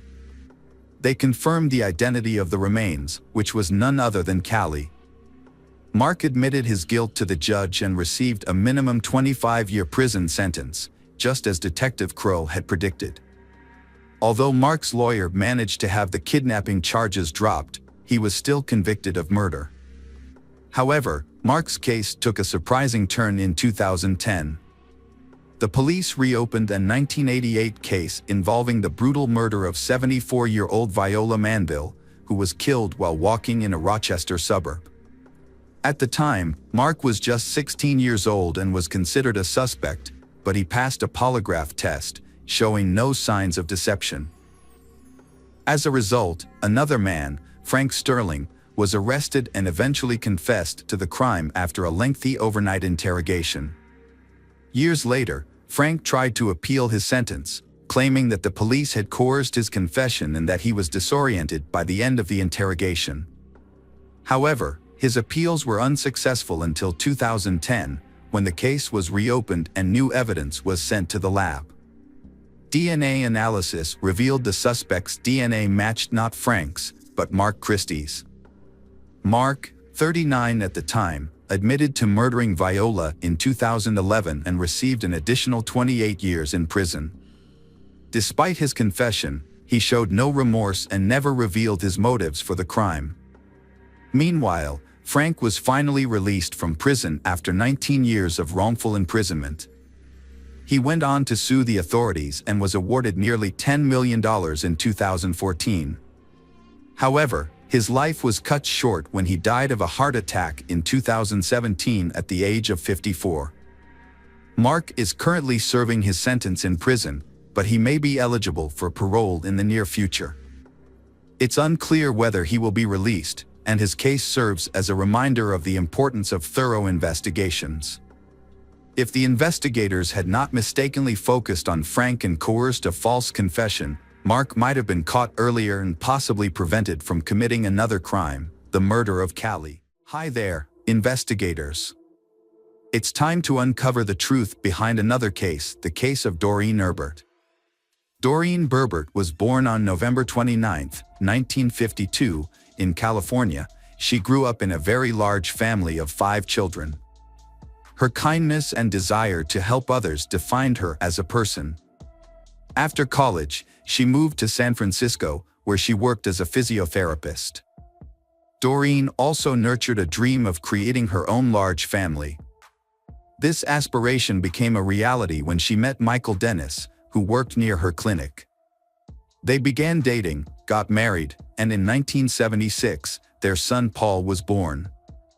Initially, Michael and Doreen were happy, but the birth of their child marked the beginning of their marital troubles. A year later, they decided to go their separate ways, with their son staying with Doreen and Michael receiving regular visitation rights. Doreen and her family were still able to maintain a fairly stable life despite the many hardships they faced. She met Charles, and they started dating, eventually getting married and settling in a quiet neighborhood in San Jose. They was thrilled when their daughter Diana was born in 1979. Charles was eager to be a father and was delighted to welcome Diana, raising her alongside Doreen's son from a previous relationship. Tragedy struck in February 1980, when disaster befell their young family. 4-year-old Paul slipped through the fence surrounding their backyard pool and fell into the water. Doreen, who was at home at the time, discovered what had happened too late. She immediately pulled Paul from the water and called for emergency services. Paul was rushed to the hospital and connected to life support, but after 10 agonizing days, the medical team concluded that he had no chance of recovery. The heartbreaking decision was made to disconnect Paul from life support. Doreen was heartbroken and consumed by guilt, despite the police investigation clearing her of any blame. However, with the help of her young daughter, she slowly began to heal. For years after the traumatic event, the family finally received some good news. After 2 previous miscarriages, Doreen became pregnant again, and this time, everything seemed to be going smoothly. They was expecting a baby boy, due to arrive in early November. Just days before Doreen's scheduled hospital visit, the family decided to participate in Halloween festivities. On the evening of October 31st, the neighborhood was filled with decorated homes, children trick-or-treating, and parents handing out candy. Diana, now 4 years old, was excited to join in and her parents agreed. Although Doreen was 9 months pregnant, she accompanied her daughter on the trick-or-treating adventure, while Charles stayed home to hand out candy to other children. Charles and his wife, Doreen, had returned home from taking their daughter trick-or-treating. Just before 9 p.m., noticing they were running low on candy, Charles decided to make a quick trip to the nearby store to restock. At around 8:50 p.m., he left the house, leaving his wife and daughter behind. 15 minutes later, he returned home to find the front door slightly ajar, which seemed suspicious. As he entered the house, he was met with a horrific scene. His wife, Doreen, lay on the floor in the corridor, surrounded by a large amount of blood and showed no signs of life. Charles immediately called 911. In the living room, he then found the body of their unborn child. Charles was in shock, struggling to comprehend what he was seeing. At first, he wondered if Doreen had had a miscarriage, but he quickly realized that something much more serious had happened. Next to their unborn child lay Doreen's severed hand, making it clear to Charles that his family had been attacked. Fearing for his daughter's safety, he frantically searched for her. There was so much blood on the floor that he slipped and fell while running through the house. Eventually, he found his daughter hiding behind the sofa in the living room. She is still alive and unhurt. When paramedics arrived, they found Doreen's weak pulse and rushed her to the hospital. Tragically, Doreen did not survive and was pronounced dead in the ambulance. Her unborn child also did not survive. The attacker had inflicted severe injuries on the baby after removing it from Doreen's womb.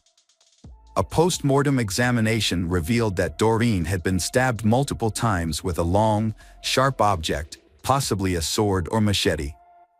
The crime scene was particularly disturbing, with blood covering the floors, walls, and ceiling. Police officers at the scene were deeply affected by what they witnessed. Despite a thorough search of the house, no signs of the perpetrator or any evidence were found. However, investigators did discover bloody footprints leading from the house to the middle of the road, suggesting that the killer may have escaped in a vehicle. Soon, investigators found another crucial piece of evidence on the lawn in front of the house, a wolf mask covered in blood. They believed it might belong to the killer, as Charles reported they didn't own such a mask. The evidence was sent to the laboratory for analysis.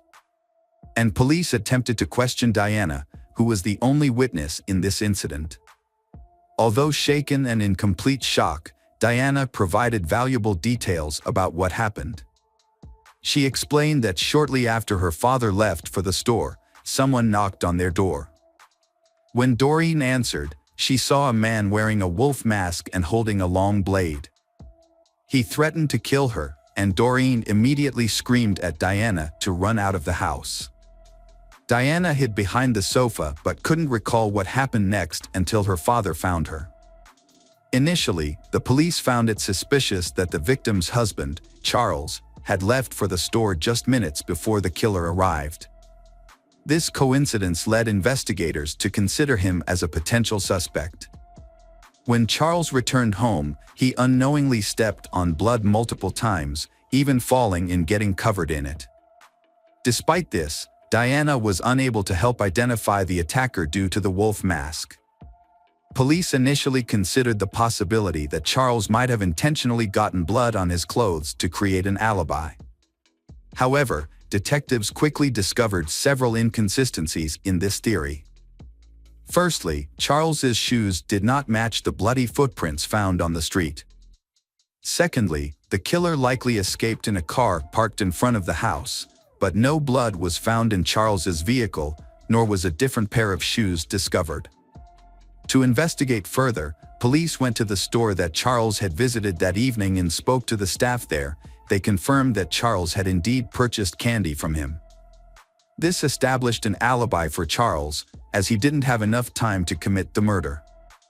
Surveillance footage from the store supported Charles's account, leading detectives to temporarily rule him out as the prime suspect. They then asked Charles if he knew of anyone who might want to harm his family. Charles immediately pointed out Michael, Doreen's ex-husband. According to Charles, Michael's behavior changed dramatically after the death of their son, who had drowned in the pool.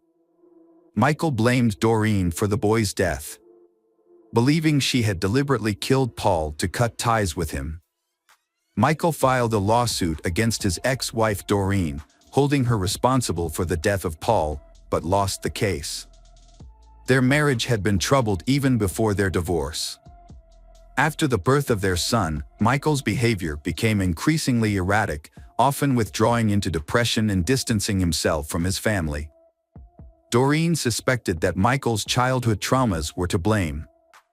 As a child, Michael had hearing problems and wore a bulky hearing aid, which earned him constant teasing from his peers.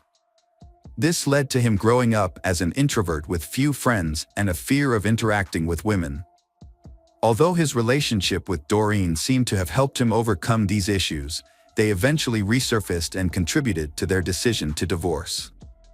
When Doreen married Charles, Michael began to resent her, particularly for the fact that another man was raising his son. These feelings became even worse after Paul's death, made Michael hate his ex-wife even more. Michael has also been unemployed for a long time, which had a significant impact on him. After considering this information, the detectives decided to visit Michael's house to speak with him.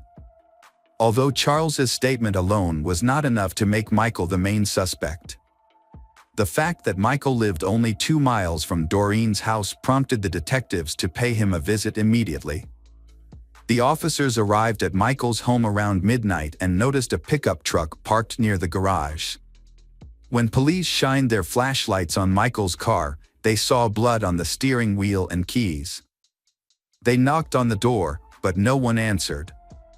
Lights were still on inside the house and they could hear running water, leading them to suspect that Michael might be destroying evidence or washing bloody clothes. They continued knocking until Michael opened the door. Michael remained calm, even after being informed Doreen's murder. Michael answered the officers' questions calmly and allowed them to enter his house without a warrant. He claimed that he had gone to the store earlier that day, returned home, and hadn't left since. He even agreed to sign a form allowing the police to search his home. However, as he reached for the pen to sign, officers noticed a deep cut on his right hand. Michael explained that he had accidentally cut himself while carving a pumpkin for Halloween, but the police were skeptical of his story. The wound was fresh, with blood still seeping out. As officers searched the house, Michael accompanied one of them upstairs to retrieve his ID. However, when Michael reached for the bed headboard, the officer intervened, sensing suspicious behavior. Why would Michael store his documents behind the bed? Curiosity led the police to conduct a deeper investigation. Upon approaching the bed, they spotted a holster attached to the headboard, containing a loaded gun. The officer confiscated the weapon and escorted Michael downstairs to the other officers. Meanwhile, the officers discovered a trail of blood droplets leading from the house to the garage. And they found a washing machine and a pile of clothes with bloodstains. This evidence is enough to arrest Michael. A thorough search of the house by detectives and forensic experts followed, seeking evidence that might link Michael to the murder. Although the blood analysis would take a few days, the police made some disturbing discoveries. They found an empty box for an 18-inch machete. Medical experts confirmed that the wounds from this knife matched the actual wounds found on Doreen's body. During the investigation, police found 2 makeshift coffins in Michael's house, leading them to believe that he was planning to harm his ex-wife, Doreen, and her husband. The presence of medical body bags at his home was also suspicious. As detectives pieced together the evidence, they went to a judge to request a warrant for Michael's arrest. However, due to a lack of concrete evidence, they were initially only able to hold him for a limited time. When the judge refused to issue an arrest warrant, citing insufficient circumstantial evidence to convict Michael, he was released from prison. But detectives eventually got vital information from the autopsy results. Experts discovered that the crime scene had blood from 2 individuals. One blood type was identified as Doreen's, and the other was Michael's. This evidence suggested that Michael had likely injured himself while attacking Doreen. With this new evidence, the judge quickly issued a warrant for Michael's arrest, charged him with the murder of Doreen and her unborn child. In addition, detectives discovered that Michael owned a wolf mask identical to the one found near Doreen's house the previous Halloween. Further inquiry revealed that Michael had worn the mask to a party, and a photograph of him wearing it was even obtained by police. To validate this, detectives searched Michael's home and found the same clothing he wore in the photo. To search for new clues to the case, the police interviewed Doreen's neighbors about the incidents that happened that night. Several children who were trick-or-treating reported seeing a man wearing a wolf mask standing across from Doreen's house, eyeing it intensely. This sighting occurred around 7 p.m., a full 2 hours before the murder. Michael's trial commenced in July 1988, 4 years after the crime. He initially pleaded guilty but later changed his plea to not guilty by reason of insanity. A psychologist evaluated Michael and diagnosed him with severe mental health issues. Michael claimed that the horror of Halloween was too much to bear, as the sight of children trick-or-treating reminded him of his own loss and triggered a mental breakdown. He alleged that this breakdown led him to visit Doreen's house armed with a machete on the evening of the murder. When Doreen opened the door, Michael revealed his true identity as the man behind the mask and made a shocking statement: she killed their son. Recognizing the man as Michael, Doreen quickly screamed for her daughter to run and Michael immediately attacked her. Michael claimed he was unaware that Doreen was pregnant at the time of the attack, but this assertion was met with skepticism. Doreen was visibly pregnant, standing at 4 feet 1 inches tall, and her friends found it hard to believe that Michael wouldn't have noticed, especially given her prominent belly. In fact, her friends joked that her pregnancy had made her almost as wide as she was tall. The prosecution argued that Michael was fully aware of his actions and had planned the crime in advance, a claim supported by evidence from the investigation. Detectives discovered that Michael had previously shared his desire to kill his ex-wife and her husband with friends, and had even discussed disposing of their bodies in the bay. The presence of 2 coffins and body bags in his home suggested that he was serious about carrying out this plan, and the prosecution argued that he had adjusted his intentions for some reason to target Doreen instead. Michael may have panicked or feared being caught, prompting him to leave the house quickly. During the trial, Doreen's 9-year-old daughter, Diana, testified about what she witnessed. Charles had wanted to spare his daughter the traumatic experience, but she was the only witness to the crime. The trial lasted a year, ultimately resulting in Michael's conviction for the murders of Doreen and her unborn child. Michael was sentenced to death, but a moratorium on the death penalty in California delayed his execution. As a result, Michael remains in prison, and his sentence will be no carried out. Years later, Diana revealed that the murder had such a profound effect on her, and she could never forget the horror she witnessed.